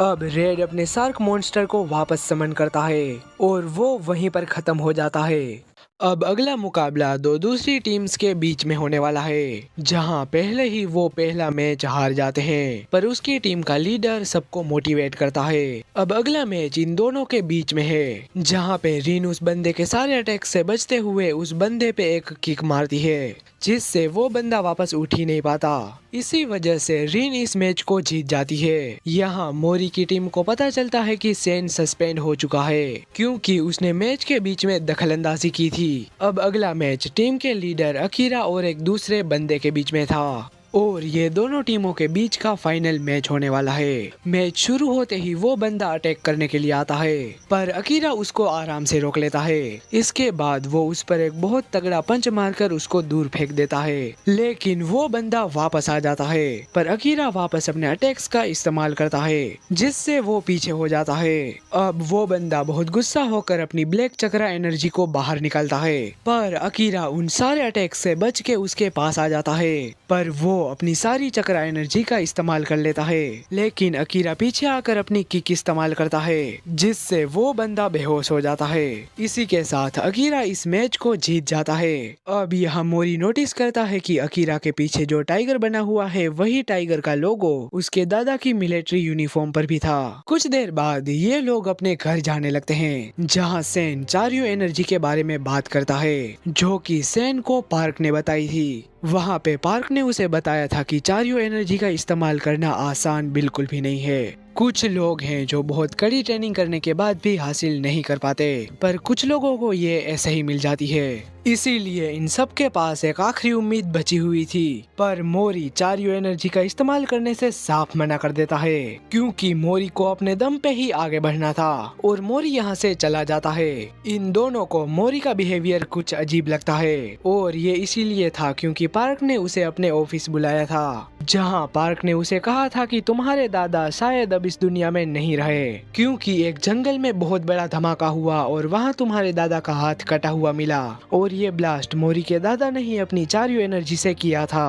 पर मोरी को पूरा कॉन्फिडेंस था कि उसके दादा इतने कमजोर नहीं हैं कि वो ऐसे ही मर जाएं। अब रात को मोरी अपने दादा के बारे में ही सोच रहा था, तभी वहाँ पर अकीरा आता है, जो कि मोरी से हाथ मिलाता है। पर वो मोरी को दूर फेंक के अपने टाइकोंडो से उस पे अटैक करने लगता है और वो मोरी को फ्लिप करके नीचे गिरा देता है, पर वो यहाँ पर रुक जाता है क्योंकि मोरी ने भी अपना अटैक रोक लिया था। अब वो लड़का मोरी को अपना नाम बताता है और उसे कहता है कि मैं तो बस यहाँ ट्रेनिंग करने के लिए आया था और तुम्हारे दादाजी बहुत अच्छे इंसान थे, मैं उनकी बहुत ज्यादा रिस्पेक्ट करता हूँ। इसके बाद वो अपना पास्ट बताता है, जहाँ जब अकीरा छोटा था तब उसके पापा गुजर गए थे और अकीरा को निभाने के पैसे ना होने के चलते उसकी माँ ने उसे एक आश्रम में छोड़ के चली गई और वापस कभी भी लौट कर नहीं आई। वहाँ जाते ही वो एकदम अकेला पड़ गया क्योंकि सारे लोग उसे नालायक समझते थे। छोटा सा अकीरा अपनी ट्रेनिंग भी नहीं कर पाता था। उसके मास्टर ने उसे कह दिया था कि तुम्हारा कुछ नहीं हो सकता, बिल्कुल तुम्हारे दादा की तरह। तुम्हारे दादा भी तुम्हारी तरह बिल्कुल कमजोर थे। इसके बाद वो अकेला बैठा हुआ था, तभी वहाँ पर मोरी के दादा आते हैं। और हाँ, ये हमारा बचपन का छोटा मोरी है। दरअसल मोरी के दादा और अकीरा के दादा मिलिट्री में थे और काफी अच्छे दोस्त भी थे, पर वो मारे गए। इसीलिए मोरी के दादा उसे एक मार्शल आर्ट्स की किताब देता है, जिसमें हजारों टाइकोंडो की टेक्निक्स थी। और यहाँ मोरी का दादा उसे मोटिवेट करता है कि तुम जल्दी से बड़े हो जाओ और अपने दादा की तरह बहुत पावरफुल बनो। वो भी बहुत स्ट्रॉन्ग थे। वो भले ही इस दुनिया को बचाते बचाते मारे गए, पर तुम उनसे भी ज्यादा स्ट्रॉन्ग बनना। अब यहाँ प्रेजेंट में दोनों बात कर रहे थे, पर तभी अकीरा मोरी को एक अटैक से बचाता है, जो अटैक रेड ने किया था, क्योंकि रेड की अकीरा से पुरानी दुश्मनी है। अब अकीरा अपने हाथों से ही उसके नुकीले हथियार को तोड़ देता है। इसके बाद रेड वहाँ से चला जाता है। यहाँ अकीरा मोरी से थोड़ी देर बात करने के बाद वो भी वहाँ से चला जाता है। तभी मोरी को रियलाइज होता है कि वो रेड के अटैक को देख तक नहीं पाया, पर अकीरा ने उसे अपने एक हाथ से ही रोक लिया। इसीलिए मोरी अब और भी पावरफुल बनने की ठान लेता है। दूसरी तरफ क्यू अपने मॉन्स्टर के साथ पार्क के ऑफिस घुस जाता है, जहाँ जाते ही वो पार्क को पकड़ के गुस्से में कहता है, बाद तो अनाउंसर के बीवर बच्चे को क्यों नहीं बता पाया, उस वक्त तो कर क्या रहा था। पर पार्क उसे बिना छुए दूर कर देता है और अपने हाथों से उसे बुरी तरीके से मरोड़ने लगता है। तो जानता भी है कि तो किससे बात कर रहा है। अगर अगली बार ऐसी हरकत के तो तुझे जीने लायक नहीं छोड़ूंगा, और ये ले इस बिल्डिंग के नुकसान पहुंचाने का बिल। अब अगले सीन में क्यू बिल्डिंग की छत पे खड़ा होता है, जहां पार्क की सेक्रेटरी क्यू से बात करने आती है। अनाउंसर अब इस दुनिया में नहीं रहा, पर उसकी फैमिली को कुछ भी नहीं हुआ है। जिस फैमिली को उस बंदे ने मारा था वो बस एक क्लोन थे, जिसको मैंने अपने मैजिक से बनाया था। अनाउंसर की असली फैमिली अभी सही सलामत है। इसके अलावा पार्क ने तुम्हारे 9 महीने की सैलरी काट ली है। तुमने जो पहले हरकत की है उस वजह से, और प्लीज तुम मुझसे उधार मत मांगना। अब अगले दिन क्यू नीचे पड़ा हुआ सिक्का उठा रहा होता है, क्योंकि इसके पास अब फूटी चमन्नी भी नहीं बची है। हाँ भाई, और ले ले पार्क से पंगे। अब ये सारी चीजें सेन देख लेता है। इसके बाद सेन क्यू को एक जगह पे फ्री में खाना खिलाता है और उसे ऑफर देता है कि अगर वो उसे चारियो सिखाएगा तो वो उसे रोज मुफ्त में खाना खिलाएगा। अब अगले सीन में नोक्स ऑर्गेनाइजेशन का लीडर वहाँ के सारे लोगों को ऑर्डर देता है। कुछ लोग ऊपर वाले जैसी पावर हासिल करना चाहते हैं, वो लोग ऊपर वाले की मानता को भूल चुके हैं। इसलिए उन सबको मौत के घाट उतारना हमारी जिम्मेदारी है, और ऊपर वाले को नीचे लाने वाली चाबी को खत्म कर दो। और उसी टाइम पार्क सारे कमिश्नर को इकट्ठा करता है। अब नोक्स हद से आगे बढ़ चुका है, इसीलिए अब हमें सबको मिलकर नोक्स को हराना होगा। इसके अलावा अब हमारे बीच में कुछ बेरूपिये छुपे हैं, उनको तुम मार डालो। और हाँ, सारे लोगों को लिमिटर हटाने की भी इजाजत है। अब हमारा इकलौता काम है ऊपर वाले को नीचे लाने वाली चाबी को हासिल करना।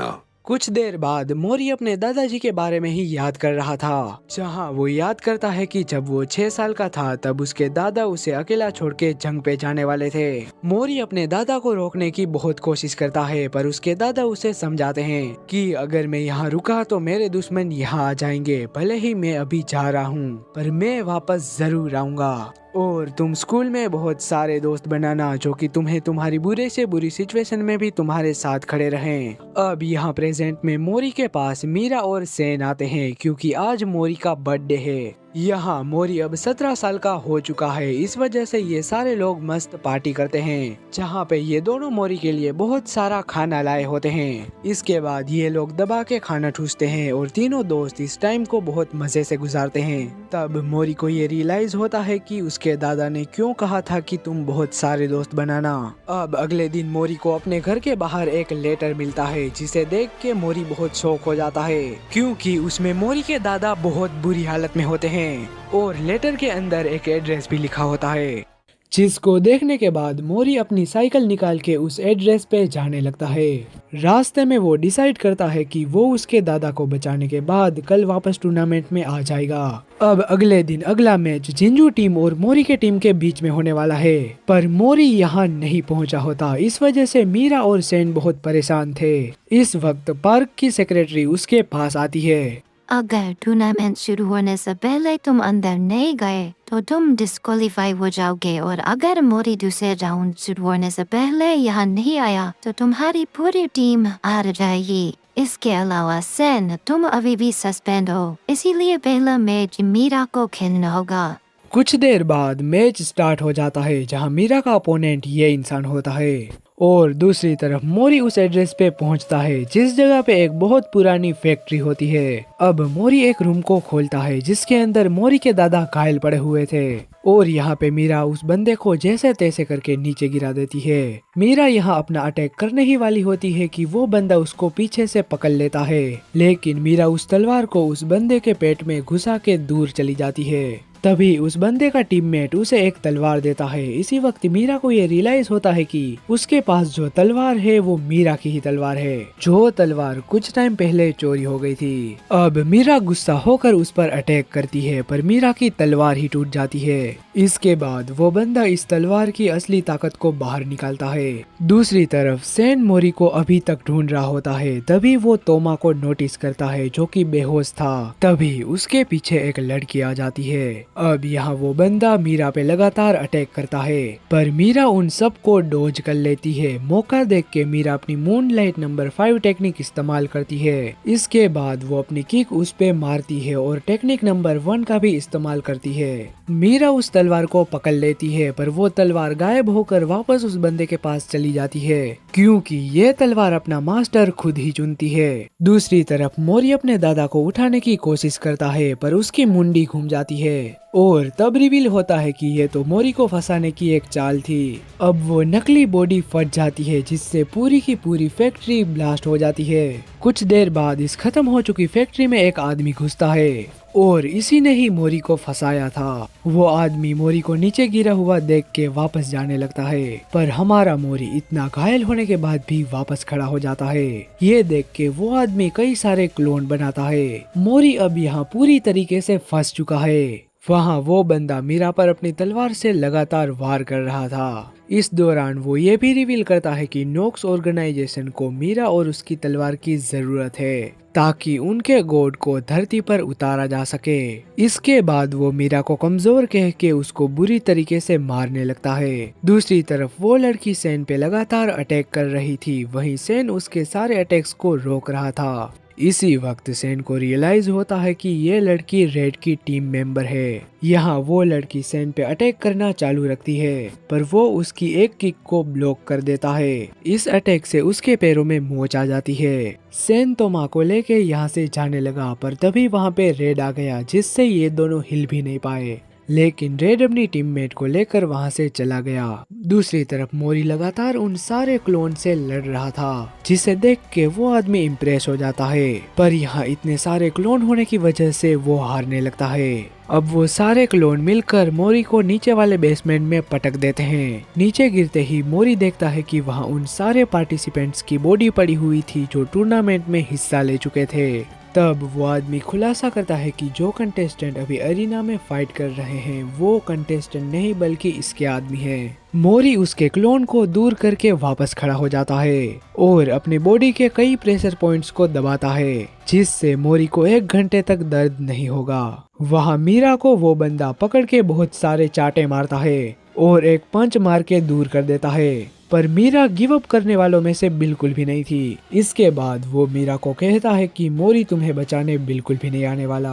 अब मीरा को समझ आ जाता है कि इन लोगों ने ही मोरी के साथ कुछ किया है। अब मीरा गुस्सा होके उस बंदे पे टूट पड़ती है। वो उस पे बहुत सारे अटैक करती है, लेकिन वो उसके कंधे पे तलवार मारने के बाद मीरा को दूर फेंक देता है। अब यहाँ मीरा की सोल एक दूसरे डायमेंशन में चली जाती है, जहाँ वो अपने दोस्तों के साथ बिताए हुए पल याद करती है। इसके बाद मीरा को अपने पूर्वज की आवाज सुनाई देती है। मीरा, तुम क्या बनना चाहती हो? मैं अपने दोस्तों को प्रोटेक्ट करना चाहती हूँ, इसीलिए मैं उनके जैसे ताकतवर बनूंगी और उनसे भी ज्यादा आगे निकलूंगी। भले ही तुम कमजोर दिखती हो, पर असलियत में तुम किंग लोबो की वंशज हो। तुम्हारे अंदर उनका खून दौड़ रहा है। अब वक्त आ चुका है तुम्हें तुम्हारी हिडन पावर को बाहर निकालने का। लो मीरा, तुम मेरा हाथ पकड़ो, मैं तुम्हें तुम्हारी असली ताकत से रूबरू करवाता हूँ। अगले ही सेकंड मीरा की बॉडी के अंदर इनफाइनाइट अमाउंट ऑफ एनर्जी बहने लगती है और मीरा को एक जंग के अंदर अपने परदादा लूबू लड़ते हुए दिखते हैं, जिनके अंदर की पावर मीरा के अंदर आ जाती है। तभी मीरा की तलवार उस बंदे के हाथ से गायब होके मीरा के हाथ में चली जाती है। इसके बाद मीरा अपने पूर्वज लूबू की हिडन चारियो एनर्जी को बाहर निकालती है, पर वो बंदा अपनी चारियो एनर्जी से एक मॉन्स्टर बाहर निकालता है। इसके बावजूद मीरा उस मॉन्स्टर के सारे अटैक से आसानी से बचने के बाद वो अपना फाइनल अटैक उस बंदे पे लैंड करती है, जिसके अगले ही सेकंड वो बंदा बेहोश पड़ा होता है। अब मीरे ने उस बंदे को हरा दिया था, इसीलिए वो इस मैच को जीत जाती है। इतनी चारियो एनर्जी का इस्तेमाल करने की वजह से वो गिरने लगती है, पर मोरी उसी वक्त वहां आकर उसको पकड़ लेता है। मोरी को अपने सामने खड़ा देख के मीरा बहुत ज्यादा खुश होती है। इसके बाद मीरा को सेन नर्स के पास छोड़ने जाता है। मोरी यहाँ पे आ चुका है, इसलिए अब अगला मैच शुरू हो जाता है, जहाँ उसका अपोनेंट अपने लीडर यानी वो आदमी जिसको मोरी ने बुरी तरीके से कूट डाला था उसके बारे में पूछता है कि उसे क्या हुआ है, पर मोरी उसके सारे अटैक रोक के उसे उसी तरीके से मारता है जिस तरीके से मोरी ने उस फैक्ट्री में उस आदमी को मारा था। अब मोरी अपना ड्रैगन बाहर निकाल के उस बंदे पर मारता है और इसी अटैक की वजह से फैक्ट्री वाला आदमी भी हार गया था। इसके बाद मोरी उस बंदे पे अपनी ड्रैगन किक लॉन्च करता है, जिससे ड्रैगन उस बंदे को हवा में उछाल के उसको निगल लेता है। अब ये सारी चीजें होता हुआ पार्क और द सिक्स के सारे मेंबर्स देख रहे थे। मोरी की इतनी ज्यादा पावर देखते ही वो सोचते हैं कि मोरी भी अब उसके दादा के लेवल पे आ चुका है। और हाँ, मैं एक बात बता दूं कि मोरी के दादा ने कुछ टाइम पहले द सिक्स के सारे मेंबर्स को एक एक करके हरा दिया था। इससे तुम अंदाजा लगा सकते हो कि मोरी के दादा कितने ज्यादा पावरफुल हैं। अब अकीरा का पास्ट दिखाया जाता है, जहाँ पे वो और उसकी दोस्त एक लोकल टूर्नामेंट में फाइट करने आए थे, पर पहले ही मैच में उसकी दोस्त बुरी तरीके से हार गई क्योंकि उसका अपोनेंट और कोई नहीं बल्कि रेड था। इसके बाद रेड अपने पैरों से उसका पैर तोड़ देता है। हॉस्पिटल में इन सबको पता चलता है कि अकीरा की दोस्त अब कभी भी नहीं चल पाएगी। ये सुन के अकीरा गुस्से में रेड से लड़ने जाता है, जहाँ वो रेड को बहुत ज्यादा मारता है। इतना मारने के बाद भी रेड माफी नहीं मांगता और अकीरा को ऐसे ही वापस आना पड़ता है। तभी उसको गॉड ऑफ हाई स्कूल से ऑफर आता है। तब उसको पता चलता है कि अगर गॉड ऑफ हाई स्कूल में जीते तो कोई भी इच्छा पूरी हो जाएगी। इसके बाद अकीरा इस टूर्नामेंट में पार्ट लेता है और अकीरा का मकसद टूर्नामेंट में जीत के अपनी दोस्त का पैर ठीक करना है। प्रेजेंट में पार्क इन तीनों को बताता है, तुमने पहले जिस ग्रुप से फाइट किया था और नोक्स के मेंबर्स थे, ना कि असली कंटेस्टेंट्स। नोक्स एक ऑर्गेनाइजेशन है जो कि सिर्फ अपने भगवान को मानती है और दूसरे सारे भगवानों को वो मिटाना चाहती है। गॉड ऑफ हाई स्कूल के फाइटर को अपनी चारियों एनर्जी दूसरे भगवानों से मिलती है। इस वजह से नोक्स ऑर्गेनाइजेशन हमें निशाना बना रही है और वो मोरी के दादा की पावर को भी हासिल करना चाहते हैं। और अगर तुम टूर्नामेंट जीत जाते हो तो मैं तुम्हें मोरी के दादा को वापस लाने के कुछ रास्ते बता सकता हूँ। अगले दिन पहली बैटल सेन और अकीरा की टीममेट रिन के बीच में थी। जैसे ही मैच शुरू हुआ, रिन ने सेन पे लगातार अटैक किया और उसके कान पे एक स्ट्राइक कर दी, फिर उसके ऊपर कूद गई, लेकिन सेन ने अपने पैरों से उसे फ्लिप कर दिया, जिससे रिन घूमते हुए दूर जा गिरी। सेन उस पे अटैक करने गया, लेकिन उसका बैलेंस बिगड़ गया क्योंकि जब उसने सेन के कान पे स्ट्राइक की थी तब सेन का कान डैमेज हो गया था। इसी मौके का फायदा उठाते हुए रिन ने अपनी लात सेन के कंधे पे मारी, जिसके प्रेशर से जमीन भी टूट गई। लेकिन सेन ने अपनी चारियों एनर्जी से लिक्विड बाहर निकाला, जिससे वो रिन को दूर धकेल पाया। अब सेन ने उसे किक मार के दूर फेंक दिया, पर यहाँ रिन अपनी पूरी ताकत लगा के वापस खड़ी हो गई और दौड़ के सेन पे अटैक करने गई। यहाँ सेन ने भी अपना ब्लैक डॉटस एक्टिवेट किया। अब इन दोनों के अटैक्स आपस में टकराए, पर सेन का अटैक बहुत ज्यादा पावरफुल होने की वजह से रिन दूर जाके बेहोश हो गई और इसी वजह से सेन इस राउंड को जीत गया। इसके बाद अकीरा रिन के पास बैठा हुआ था, तभी उसके पास उसकी दोस्त आई, जिसने उसे कहा कि तुम मेरे लिए नहीं बल्कि खुद के लिए लड़ो, मेरी फिक्र करने की कोई भी जरूरत नहीं है। अब अकीरा लड़ने के लिए तैयार हो जाता है। वहीं दूसरी तरफ पार्क की असिस्टेंट को नोक्स के लीडर ने घायल कर दिया था। इसी के साथ उसने 3 टूर्नामेंट कंटेस्टेंट्स को भी मौत के घाट उतार दिया था, पर तभी वहाँ पे पार्क उस बंदे को ठिकाने लगाने के लिए आता है। ओ पार्क, काफी दिनों बाद मुलाकात हुई। तुमने गॉड ऑफ हाई स्कूल इसीलिए चालू किया है ना कि तुम उस की को एक्टिवेट कर सको, पर चिंता मत करो, मैं तुम्हारे रास्ते में कांटे की तरह खड़ा हूँ। दूसरी तरफ शहर में नोक्स के कई हजारों मेंबर्स एक जगह पे इकट्ठा होते हैं जहाँ पे ये सारे मिलके एक स्पेल कास्ट करते हैं जो कि आसमान में चला जाता है, जिसकी वजह से वहाँ एक बहुत बड़ा मैजिकल सर्कल क्रिएट होता है जिसके अंदर से एक बहुत खतरनाक मैजिक स्वॉर्ड बाहर निकल के सिटी को डिस्ट्रॉय करने के लिए जाने लगती है। ये देख के पार्क सिटी को डिस्ट्रॉय होने से बचाने के लिए अपनी अल्टीमेट चारियो टेक्निक का इस्तेमाल करता है। दूसरी तरफ मोरी और अकीरा की बैटल शुरू हो जाती है जहाँ मोरी अपनी स्पीड का इस्तेमाल करके अकीरा पे लगातार अटैक करता है, पर अकीरा मोरी के सारे अटैक्स को आसानी से ब्लॉक कर पा रहा होता है। अब अकीरा मौका देख के मोरी को बुरी तरीके से मारता है, पर मोरी वापस उस पे अटैक करने जाता है, लेकिन अकीरा उसके सारे अटैक्स को पहले ही समझ जा रहा था और यहाँ अकीरा मोरी को कहता है कि तुम्हारी पहली कमजोरी ये है कि तुम करीबी लड़ाई में कमजोर हो। पर मोरी हार मानने वालों में से तो बिल्कुल भी नहीं था। वो छलांग लगा के अपनी ट्रिपल किक टेक्निक का इस्तेमाल करता है, लेकिन अकीरा अपनी लात मोरी के मुंह पे मारता है और अकीरा मोरी को कहता है कि तुम्हारी दूसरी कमजोरी है कि तुम्हारे अटैक बहुत ज्यादा प्रेडिक्टेबल हैं और यही तुम्हारी सबसे बड़ी कमजोरी है। ऐसा कह के वो मोरी का मुंह जमीन पे पटक देता है।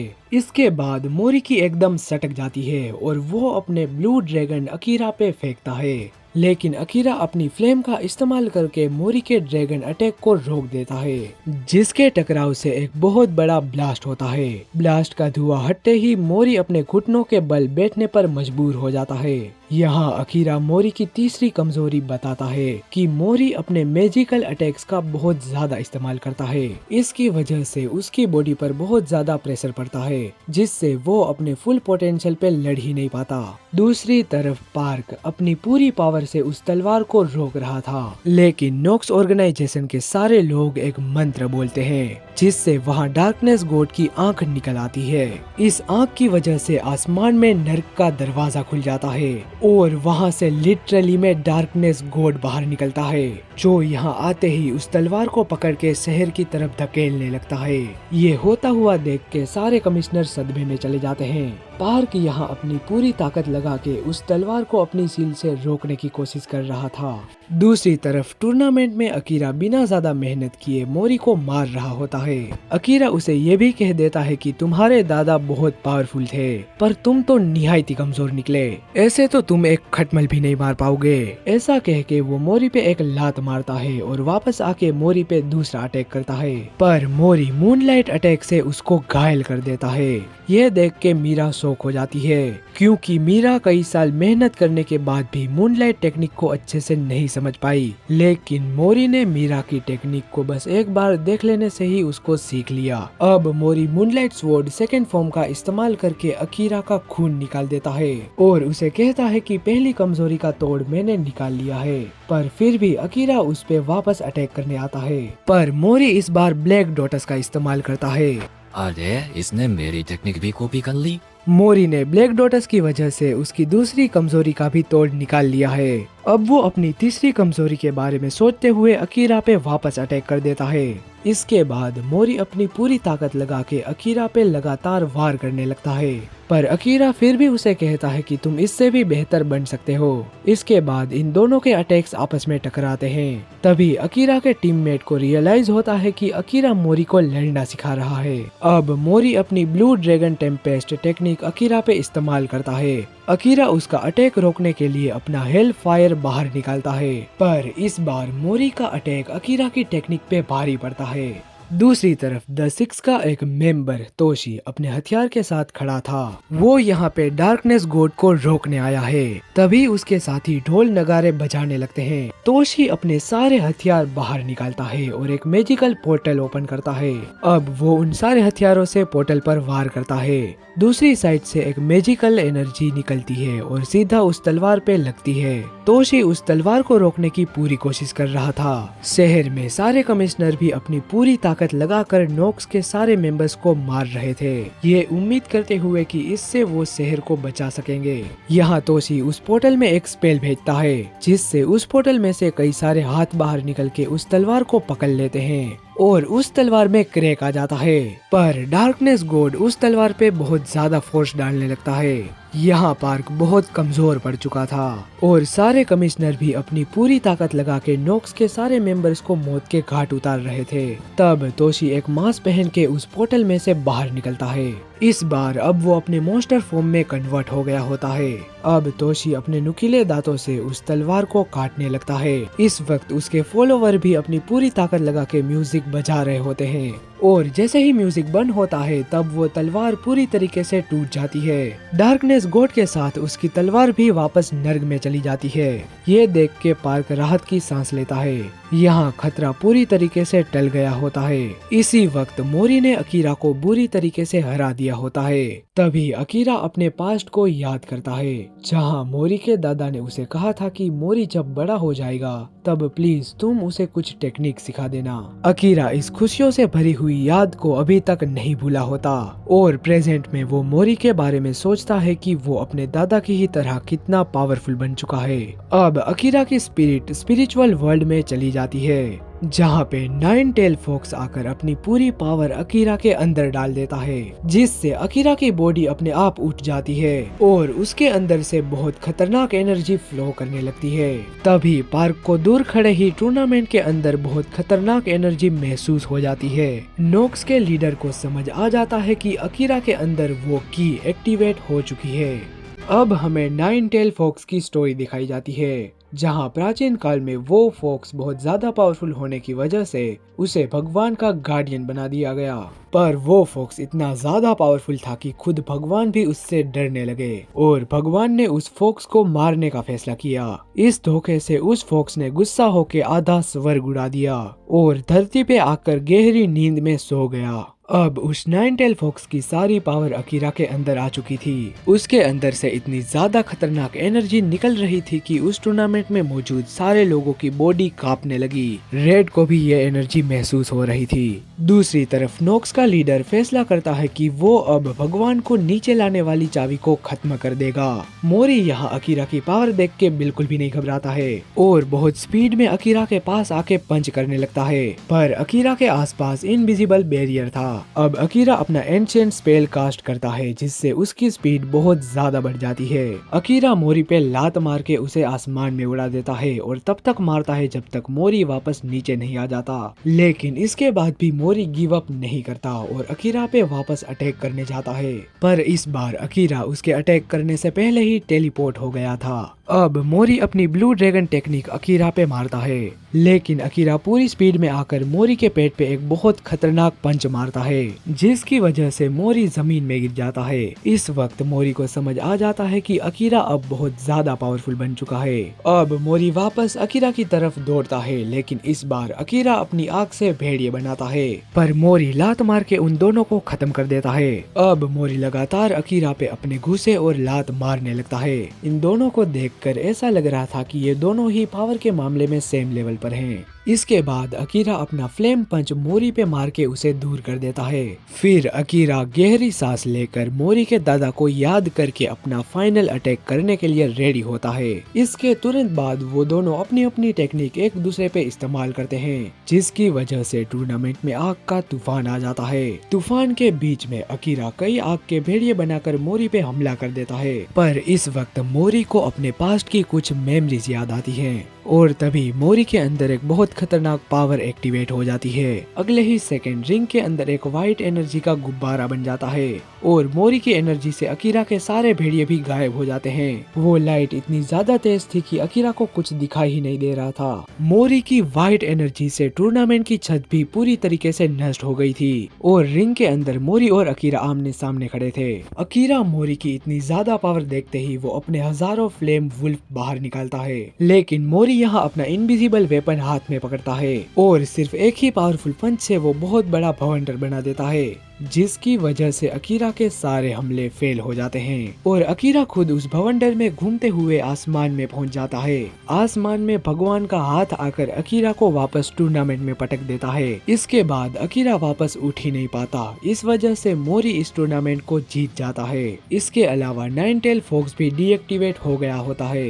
ये मैच देखने के बाद सारे लोग बहुत ज्यादा एक्साइटेड थे क्योंकि दोनों ने यहाँ बहुत खतरनाक तरीके से लड़ाई की थी। सेन मोरी को पूछता है कि तुम्हारे अंदर से जो एनर्जी निकली थी क्या वो चारियो था? पर मोरी को घंटा भी पता नहीं था कि उसके साथ हुआ क्या था। दूसरी तरफ पार्क को महसूस होता है कि नाइन टेल फॉक्स हार चुका है। इस वजह से नोक्स का लीडर थोड़ा सा घबरा जाता है क्योंकि उसका प्लान मोरी की वजह से बिगड़ सकता है। अब वो पार्क की असिस्टेंट को फेंक देता है, लेकिन पार्क आके उसे मुश्किल से बचा लेता है। इतनी देर में नोक्स का लीडर वहाँ से जा चुका था। थोड़ी देर बाद पार्क ये सोच रहा था कि नोक्स का लीडर कुछ तो खतरनाक करने वाला है। अब रात को मोरी अकीरा से हॉस्पिटल में मिलने जाता है, जहाँ वो अकीरा को बता देता है कि मेरे दादा गायब हो चुके हैं। उनको बचाने का बस अब एक ही तरीका बचा है, वो तरीका है टूर्नामेंट में जीतना। इस वजह से मैंने टूर्नामेंट जीतने के लिए इतनी जान लगा दी। इस टाइम वो अमीर लड़का आईसीयू से बाहर निकल चुका था। इस अमीर लड़के को जब रेड ने मार डाला था तब भी वो लड़का जिंदा बच गया था।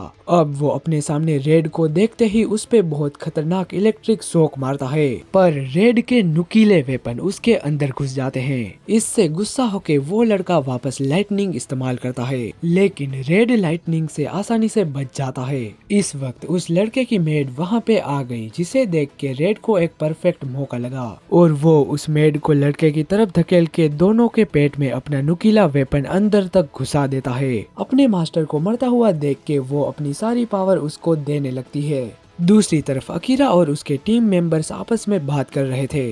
तभी वहाँ एक धमाका होता है और अकीरा के टीममेट घायल हो जाते हैं। अकीरा वहाँ देखता है कि वो लड़का एक बहुत खतरनाक मॉन्स्टर में बदल चुका था और उसके बाजू में रेड भी खड़ा था। अब वो लड़का कुछ आदमियों को अपने अंदर एब्जॉर्ब कर लेता है। अकीरा तुरंत उस मॉन्स्टर के अटैक से बचते हुए उससे लड़ने जाता है, पर जैसे ही वो मॉन्स्टर अकीरा को मारने वाला था तभी रेड अपने नुकीले वेपन उस पे घुसा देता है, ये कहते हुए कि मेरे शिकार से दूर रहो। इसके बाद रेड अपने कई सारे नुकीले वेपन वापस उस पे घुसा देता है। इतना दर्द झेलने के बाद भी उसकी बॉडी काफी ज्यादा बड़ी हो जाती है और अपने टेंटिकल्स की मदद से उन दोनों पे अटैक करता है। इससे पहले कि अकीरा कुछ कर पाता, उस मॉन्स्टर ने अकीरा के दोनों दोस्तों को पकड़ के अपने अंदर एब्जॉर्ब करने लगा, पर तभी वो मेड आकर उस मॉन्स्टर को शांत करने लगती है। इस मौके का फायदा उठाते हुए रेड अपने शार्क को बुला के मॉन्स्टर को निगलवा लेता है, जिससे अकीरा के दोनों दोस्त उस मॉन्स्टर की पकड़ से आजाद हो जाते हैं। पर अकीरा देखता है कि उसके एक दोस्त का हाथ कट चुका था और उसकी दूसरी दोस्त का पैर कट चुका था। इसके बाद अकीरा पूरा ही पागल हो जाता है। पिछली बार अकीरा अपनी पुरानी दोस्त का पैर टूटने से नहीं बचा पाया था और इस बार भी वो अपने दोस्तों को सलामत नहीं रख पाया। इस चीज का रिग्रेट अब उसे पूरी जिंदगी रहने वाला है। दूसरी तरफ शहर के बीचों बीच नोक्स ऑर्गेनाइजेशन का लीडर पहुंचता है, जो कि यहाँ अपने भगवान को नीचे लाने का प्लान बना चुका है। उसके एक मंत्र बोलने से ही आसमान में एक नर्क का दरवाजा खुलता है, जिसके अंदर से कई हजारों एंजल्स बाहर निकलते हैं, जो कि इस सिटी को पूरी तरीके से डिस्ट्रॉय करने आए थे। हॉस्पिटल में अकीरा बहुत ज्यादा गुस्से में था। अकीरा, ये सिचुएशन तो एकदम पहले जैसी हो गई, पर इस बार मैं वैसा नहीं रहा। ये सुनते ही अकीरा पागल हो जाता है और रेड को अपनी पूरी ताकत लगा के बिल्डिंग के बाहर गिरा देता है। अकीरा यहाँ उसे पटक पटक कर मार रहा था। ये सारी चीजें होते हुए पार्क अपने ऑफिस से देख रहा था। अब वो officially God of high school tournament को बंद कर देता है। यहाँ नोक्स का लीडर अपने भगवान को नीचे लाने के लिए प्रार्थना करता है। हे हमारे परमात्मा, इस पापी दुनिया को आपके पवित्र हाथों से खत्म कर दीजिए। इसके बाद डार्कनेस गॉड दुनिया को खत्म करने के लिए नर्क के दरवाजे से नीचे उतरने लगता है। तुरंत बाद वो बुद्धा की मूर्ति में कन्वर्ट हो जाता है। दूसरी तरफ वो अमीर लड़का अपनी जान गंवा चुका था। उसके पास ही खड़े उसके दादा, जो कि द सिक्स के एक मेंबर हैं, अपने पोते की लाश देख के टूट जाते हैं और फिर अपने पोते के लिए बदला लेने की कसम खाते हैं। वहाँ अकीरा रेड से लड़ते हुए अपने फॉक्स फॉर्म में कन्वर्ट हो गया था। इसके बावजूद भी वो रेड को एक खरोच तक नहीं पहुंचा पाता। रेड अपने मॉन्स्टर्स को बाहर निकालता है, लेकिन वो रेड के सारे मॉन्स्टर को बुरी तरीके से कूट डालता है। यहाँ वो अपने घायल दोस्तों को याद करके पूरी तरीके से पागल हो गया था। दूसरी तरफ कई लाखों एंजल शहर को डिस्ट्रॉय करने के लिए आगे बढ़ रहे थे। यहाँ कमिश्नर अपने ड्रैगन को बुला के एंजल्स पे आग लगाने लगी। तभी वो डार्कनेस गॉड का फाइनल फॉर्म देखती है, लेकिन पार्क अपना पूरा दम लगा के बैरियर बनाता है उस डार्कनेस गॉड को रोकने के लिए, क्योंकि पार्क को ये अच्छी तरीके से पता था कि अगर डार्कनेस गॉड ने जमीन पे पैर रख दिया तो पूरी दुनिया डिस्ट्रॉय हो जाएगी। इसके तुरंत बाद ये तीनों वहाँ पर पहुँचते हैं, जो कि अपने सामने इतना भयानक मंजर देख के शौक होते हैं। तभी रेड बिल्डिंग में से बाहर गिरता है। अकीरा अपनी पूरी पावर लगा के फाइट को डोमिनेट कर रहा होता है। वो इतना ज्यादा गुस्से में होता है कि वो रेड पर जरा भी रहम नहीं दिखाता, लेकिन रेड अपने मॉन्स्टर को बुला के अकीरा को निगलवा लेता है। अब वो मॉन्स्टर एक बहुत बड़े गुब्बारे में कन्वर्ट होकर फट गया। गुब्बारे के अंदर से अकीरा के साथ एक चाबी भी बाहर निकली, जिसे देख के ये सारे लोग बौखला जाते हैं, क्योंकि ये वही ऊपर वाले को नीचे लाने वाली की है। पार्क की तो यहाँ फट के हाथ में आ गई थी, क्योंकि अगर ये की नोक्स के हाथ में लग गई तो इस दुनिया का सर्वनाश होना पक्का है। मौका देखते ही रेड उस की को पाने के लिए अपना टेंटिकल बाहर निकाल के उसकी तरफ बढ़ता है, पर एंजल उस की को लेकर भाग जाता है, लेकिन तोशी वहां आकर उस की को एंजल से छीन लेता है। दूसरे एंजल तोशी पे अटैक कर देते हैं, पर वो बुढ़ा आकर तोशी को बचा लेता है। पर तभी नोक्स का लीडर उस बुढ़े पे अपना मैजिकल ब्लास्ट मारता है, जिससे आखिरकार वो की नोक्स के लीडर के पास आ ही जाती है। पर मोरी उसको मार के वो की उसके पास से भी ले लेता है। यहाँ पार्क अपनी पूरी ताकत झोंक के गॉड ऑफ डार्कनेस को रोकने की कोशिश कर रहा था, लेकिन जैसे ही गॉड ऑफ डार्कनेस अपनी ताकत बढ़ाता है, पार्क कमजोर पड़ने लगता है। इस वक्त ये सारी चीजें होता हुआ अमेरिका की आर्मी देख रही थी। अमेरिका की प्रेसिडेंट रियलाइज करती है कि अगर जल्दी ही कुछ नहीं किया तो पूरी दुनिया खत्म हो जाएगी। इस वजह से आर्मी कमांडर जापान के ऊपर कई हजारों मिसाइल गिरवाता है। यहाँ पार्क की असिस्टेंट पार्क को कॉल करके बताती है कि आधे घंटे के अंदर जापान के ऊपर कई हजारों मिसाइल्स गिरने वाली है। पार्क ये सुनते ही सारे लोगों को बचाने के लिए एक बहुत बड़ा मैजिकल सर्कल कास्ट करता है, जिसकी वजह से सारे के सारे लोग वहाँ से टेलीपोर्ट हो जाते हैं। अगले सीन में ये सारे लोग टेलीपोर्ट होकर एक अजीब सी जगह पे पहुंच चुके थे, जहां सेन और मीरा अकीरा के टीममेट से मिलते हैं। सेन उनकी चोट देखते हुए अपना चार्यो इन दोनों पे इस्तेमाल करता है, जिसकी वजह से उनकी चोट ठीक हो जाती है। वहीं दूसरी तरफ अकीरा घायल पड़ा था। वहां अकीरा की दोस्त मोरी को बताती है, रेड काफी टाइम से तुम दोनों को मारना चाहता था, इसीलिए अकीरा चाहता था कि तुम और भी ज्यादा पावरफुल बनकर रेड को हरा दो। तभी अकीरा घायल हालत में ही उठ गया और उसने मोरी को कहा कि मुझे नहीं पता कि ये की मेरे अंदर कहां से आई, पर ये बहुत खतरनाक है, इसीलिए तुम इस की को रेड के हाथों में बिल्कुल भी मत जाने देना। दूसरी तरफ शहर में अनाउंसमेंट होती है कि आधे घंटे में यहाँ मिसाइल्स गिरने वाली हैं। इस वजह से शहर में हड़कंप मच गई थी। सिटी में रहने वाले सारे लोग सिटी को छोड़ के जा रहे थे।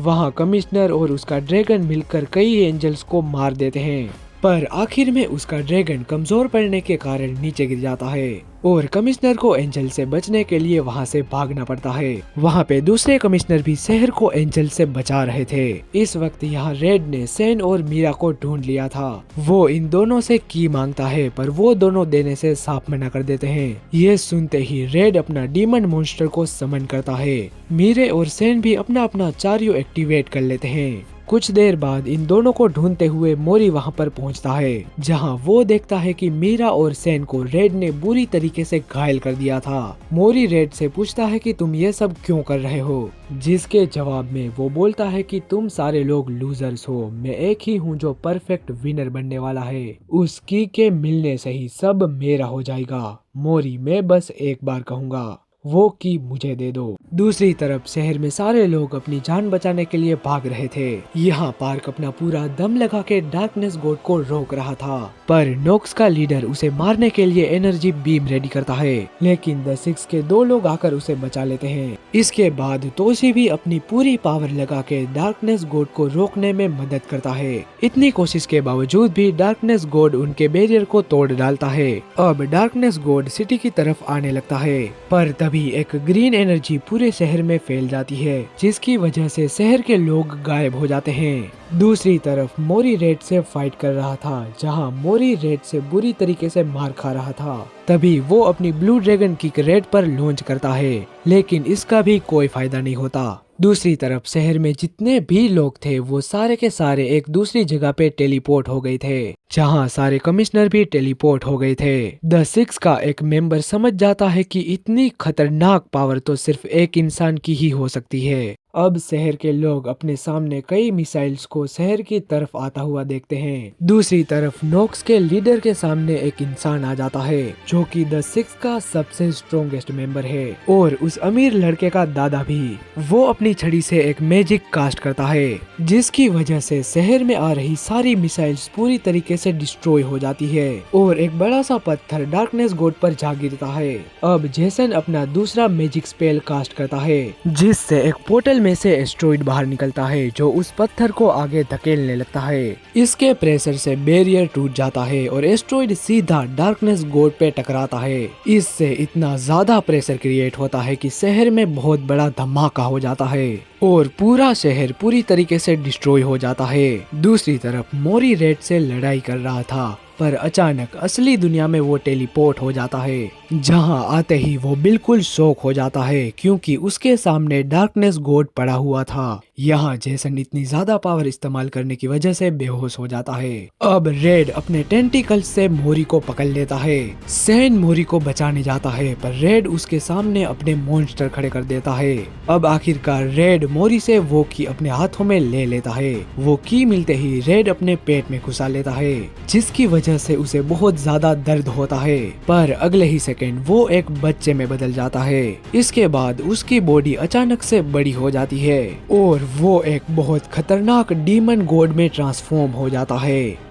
यहाँ उसकी तीसरी आंख भी खुल चुकी थी। अपनी आंखों के सामने डीमन गॉड को देखकर मोरी को अपनी पुरानी मेमोरीज याद आने लगती है। ये सारी चीज होते हुए कमिश्नर भी देख रहे थे पर वो कुछ कर नहीं सकते थे क्योंकि डार्कनेस गॉड को मारने के चक्कर में उन्होंने अपनी सारी चारियों एनर्जी का इस्तेमाल कर लिया था। अचानक रेड मीरा के सामने आकर उसे पटक कर दूर फेंक देता है, लेकिन मीरा खुद को संभाल कर रेड पर अपनी मूनलाइट टेक्निक का इस्तेमाल करती है पर रेड अपनी एक उंगली से ही उसकी तलवार को रोक लेता है।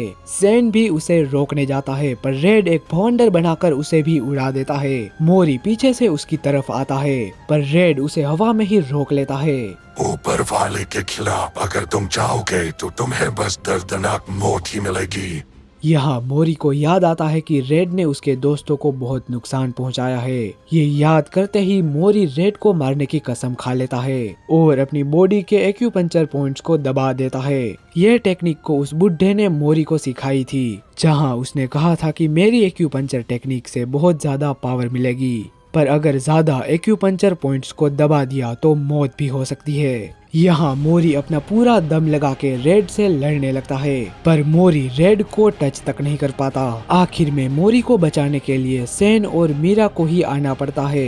ये दोनों अपने चारियों रेड पर इस्तेमाल कर देते हैं और मोरी भी अपना ब्लू ड्रैगन किंग रेड पर मारता है। इन तीनों को लगता है कि रेड अब मर चुका होगा, लेकिन रेड अपनी लेजर बीम इन तीनों पर मारता है। तीनों रेड के अटैक से मुश्किल से बच रहे थे, लेकिन तभी रेड के सारे मॉन्स्टर आकर इन पर अटैक कर देते हैं। मीरा मोरी को मुश्किल से बचाकर भागने लगती है पर रेड अपना हथियार समन करके इन तीनों पर फेंक देता है। इन दोनों को बचाने के लिए सैन उसके सामने आ जाता है, जिसकी वजह से वो हथियार सैन के आर पार चला जाता है। ये देखते ही मोरी की दिल की धड़कन रुक जाती है और अचानक उसे अपना पिछला जन्म याद आ जाता है, जहाँ पर उसके पास मंकी किंग की पावर थी। पिछले जन्म में वो इतना ज्यादा पावरफुल था कि उसने अपने डंडे को सिर्फ एक हुक्म देकर करोड़ों डीमन को राख में मिला दिया था। प्रेजेंट में वही मोरी का डंडा आसमान से नीचे गिरता है। तभी नोक्स के लीडर को ये रियलाइज होता है कि मोरी ही उसकी का गार्जियन है। यहाँ मोरी के सर पे एक ताज आ चुका था और मोरी की आंखों का रंग भी बदल चुका था। वहाँ दूर मौजूद सारे के सारे लोग ये देखकर शौक हो चुके थे। यहाँ बुढ़ा समझ जाता है कि मोरी कोई आम इंसान नहीं है, बल्कि वो खुद मंकी किंग का पुनर्जन्म है। मोरी के पास मंकी किंग की पावर आते ही वो अपने डंडे को छोटा करके रेड से लड़ने के लिए तैयार हो जाता है। अब मोरी अपनी पूरी ताकत लगा के रेड के ऊपर हमला करने लगता है।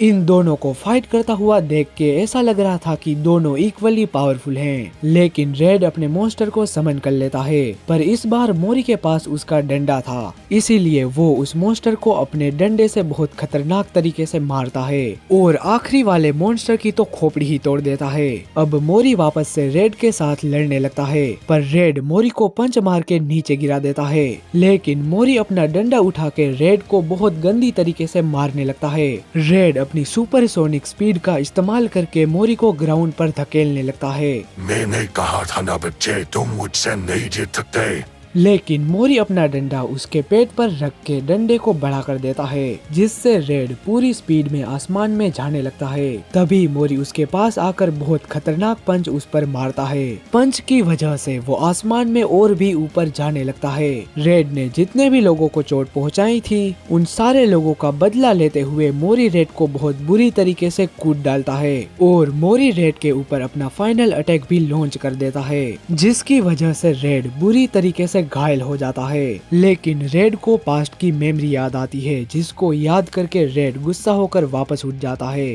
पर मोरी के पास मंकी किंग की पावर होने की वजह से वो विंड मैजिक को एक्टिवेट करता है, जिससे एक बहुत बड़ा भवंडर बनता है। अब उस भवंडर में से बहुत खतरनाक लाइटनिंग निकल के रेड के ऊपर गिरती है। मोरी लगातार रेड के ऊपर लाइटनिंग गिरवाता है। शहर के सारे लोग ये होता हुआ अपने सामने देख रहे थे। पार्क भी मोरी की इतनी पावर देख के हैरान हो चुका था। कुछ देर बाद रेड के पास लड़ाई करने के लिए बिल्कुल भी पावर नहीं बची थी, इसीलिए वो वहीं पर बेहोश हो जाता है। नोक्स के लीडर को भी समझ आ जाता है कि वो मोरी को नहीं हरा सकता, इसीलिए वो वहां से भाग जाता है। अब सेन और मीरा मोरी के पास आते हैं, जहां पर मोरी उनको बताता है कि मेरे दोनों जन्म की यादें मिक्स हो चुकी है। मुझे बिल्कुल भी नहीं पता कि मेरे साथ ये हो क्या रहा है। देखो, मोरी को तो नहीं पता कि उसके साथ क्या हुआ है, पर आपको ये जरूर पता है कि सब्सक्राइब बटन दबाने में कोई भी मेहनत नहीं लगती, इसीलिए प्लीज सब्सक्राइब का बटन दबा दो। यहाँ इतने में रेड के अंदर सील किया हुआ डीमन बाहर निकल जाता है और सारे डीमंस मिलके एक बहुत बड़े मॉन्स्टर में बदल जाते हैं। वो मॉन्स्टर अपने डीमन हैंड को बाहर निकाल के इन तीनों पर हमला कर देता है, पर दोनों मॉन्स्टर को मारते हुए मोरी को बचा लेते हैं। यहाँ मोरी भागते हुए अपने डंडे को बुलाता है, पर इस बार वो डंडा उसके पास नहीं आता। पर तभी डीमन हैंड मोरी को पकड़ लेता है, लेकिन मीरा जैसे तैसे उसको बचा लेती है। यहाँ मोरी लड़ने की हालत में बिल्कुल भी नहीं होता। मोरी की पूरी बॉडी जवाब दे चुकी थी, पर तभी अकीरा वहाँ पर पहुँचता है मोरी को बचाने के लिए। देखते ही देखते मोरी के साथ उसके सारे दोस्त मिल जाते हैं। इसके बाद मोरी के दोस्त मिलकर उस मॉन्स्टर के ऊपर कई सारे हमले करते हैं। मोरी मॉन्स्टर पे अपनी ब्लू ड्रैगन किक का भी इस्तेमाल करता है। अब यहाँ मीरा अपने पूर्वज लूबू को समन करती है। लूबू अपने हथियार से उस मॉन्स्टर को बहुत बुरी तरीके से मारता है और आखिर में उस मॉन्स्टर के सर में छेद कर देता है। अकीरा भी अपनी आग का इस्तेमाल करके हजारों भेड़िए बनाता है, जो उस मॉन्स्टर को जला डालते हैं। आखिर में मोरी अपने डिवाइन ड्रैगन को समन करके उस मॉन्स्टर पर मारता है, लेकिन मॉन्स्टर ड्रैगन को पकड़ लेता है। पर डिवाइन ड्रैगन उस मॉन्स्टर की सारी एनर्जी को अपने अंदर खींच लेता है, जिसकी वजह से मॉन्स्टर पूरा सूख जाता है। आखिर में मोरी वापस अपने 2 डिवाइन ड्रैगन को समन करके उस मॉन्स्टर के चीथड़े उड़ा देता है। मॉन्स्टर के मरते ही उसके अंदर से एक लाइट निकलती है, जिसकी वजह से पूरा आसमान साफ हो जाता है। अगले सीन में रेड अपनी माँ को याद करता है, जो उसे बचपन में ही छोड़ के चली गई थी। प्रेजेंट में रेड का मॉन्स्टर रेड को ही खा रहा था। अकीरा पास आकर उसका हाथ पकड़ लेता है, पर रेड उसे छोड़ देता है और मरते मरते वो अपनी जिंदगी पर पछतावा महसूस करता है। रेड के मरने के बाद इन सबके सामने एक लड़की आती है। इस कमीनी लड़की ने मुझे 2 हफ्तों पहले ही जगा दिया। बदसूरत बुढ़िया, तुम कौन है? मैं अबे ओ पागल लड़के, जरा इज्जत से। मैं उम्र और इम्पोर्टेंस दोनों में तुमसे बड़ी हूँ। मैं द 6 ही एक मेंबर हूँ और यहाँ सबसे पावरफुल भी। मैं यहाँ इसलिए आई हूँ क्योंकि the God of high school के विनर की आखिरी इच्छा पूरी करनी है मुझे। टूर्नामेंट का विनर मोरी है, पर एक बात ध्यान रहे, मैं मरे हुए को जिंदा नहीं कर सकती। तो मोरी बताओ, क्या इच्छा है तुम्हारी? ये सुनते ही मोरी अपने दादा को वापस लाने का कहने ही वाला था कि वो अपने दोस्तों को देखता है जिनके हाथ और पैर कट चुके थे। अपने दोस्तों को इस हालत में देखकर मोरी अपना मन बदल लेता है और मोरी उस लड़की को कहता है कि मेरे सभी दोस्त जिनको भी चोट लगी है उनको ठीक कर दो। मोरी की इच्छा पूरी करने के लिए वो अपना 2000 साल पुराना एंशिएंट मैजिक स्पेल कास्ट करती है जिससे मोरी के दोस्तों के कटे हुए बॉडी पार्ट्स वापस आ चुके थे। ये देख के अकीरा भी बहुत खुश था, पर इसके तुरंत बाद वो लड़की छोटी हो जाती है क्योंकि इसको 2 हफ्ते पहले ही जगा दिया था। मोरी, तुम्हारे दादा अभी जिंदा हैं। मैं उन्हें हजारों किलोमीटर दूर होने के बावजूद भी महसूस कर सकती हूँ। ये सुनते ही मोरी बहुत खुश हो जाता है। अब वो लड़की अकीरा को बताती है कि अब तुम इस की के गार्जियन हो, इसलिए तुम्हें की के जितने भी टुकड़े पूरी दुनिया में गिर चुके हैं उनको कलेक्ट करने की जिम्मेदारी तुम्हारी है। अब आखिर में पता चलता है कि वो की है क्या।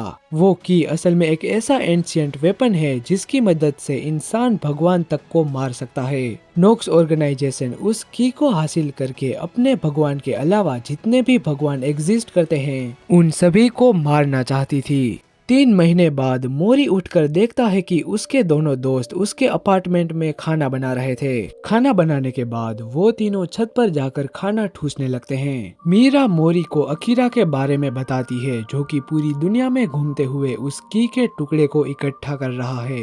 सैन भी मोरी को बताता है कि तुम्हारी पुरानी जन्म की मेमोरी सील हो चुकी है। अगर तुम्हें तुम्हारे पुनर्जन्म की मेमोरी रिकवर करनी है तो तुम्हें मंकी किंग के गाँव जाना पड़ेगा जहाँ शायद से तुम्हें तुम्हारे सारे सवालों के जवाब मिल जाएंगे। ये सुनते ही मोरी बहुत एक्साइटेड हो जाता है क्योंकि अब ये तीनों मिलकर एक नए एडवेंचर पर जाने वाले हैं जहां तीनों मिलकर और भी ज्यादा ताकतवर बन सकते हैं। अब इस एनीमे के आखिरी सीन में हमें नोक्स ऑर्गेनाइजेशन की सीक्रेट जेल दिखाई जाती है जिसके अंदर मोरी के दादा बहुत बुरी हालत में होते हैं। मोरी, तुम बहुत पावरफुल हो, तुम जीत सकते हो, किस्मत से, ऊपर वाले से और मुझसे भी। और इसी के साथ the God of high school के 13 एपिसोड खत्म हो जाते हैं। और हाँ, इसके आगे के एपिसोड अभी तक तो नहीं आए हैं और उनका कोई अता पता भी नहीं है। और हाँ, ये जो स्टोरी जहाँ से ली गई है वो एक वेब नोवेल है जिसके अराउंड 560 चैप्टर्स हैं और इस एनीमे ने उस वेब नोवेल के अराउंड 120 चैप्टर को कवर किया है। तो अगर आपको इस स्टोरी में आगे क्या हुआ ये जानने की कुछ ज्यादा ही चुल मच रही है तो आप इस वेब नोवेल को पढ़ सकते हैं। अगर आपको जानना है कि एक ऐसा इमोर्टल लड़का जिसको कोई भी मार नहीं सकता वो एक ऐसी लड़की से मिल जाए जो कि इतनी अनलकी है कि उसके बस छूने से ही कोई भी इंसान 2 सेकंड के अंदर ही मृत्यु को प्राप्त हो जाएगा, तो अगर आपको ये स्टोरी में इंटरेस्ट है तो आप मेरी ये वाली वीडियो भी देख सकते हैं।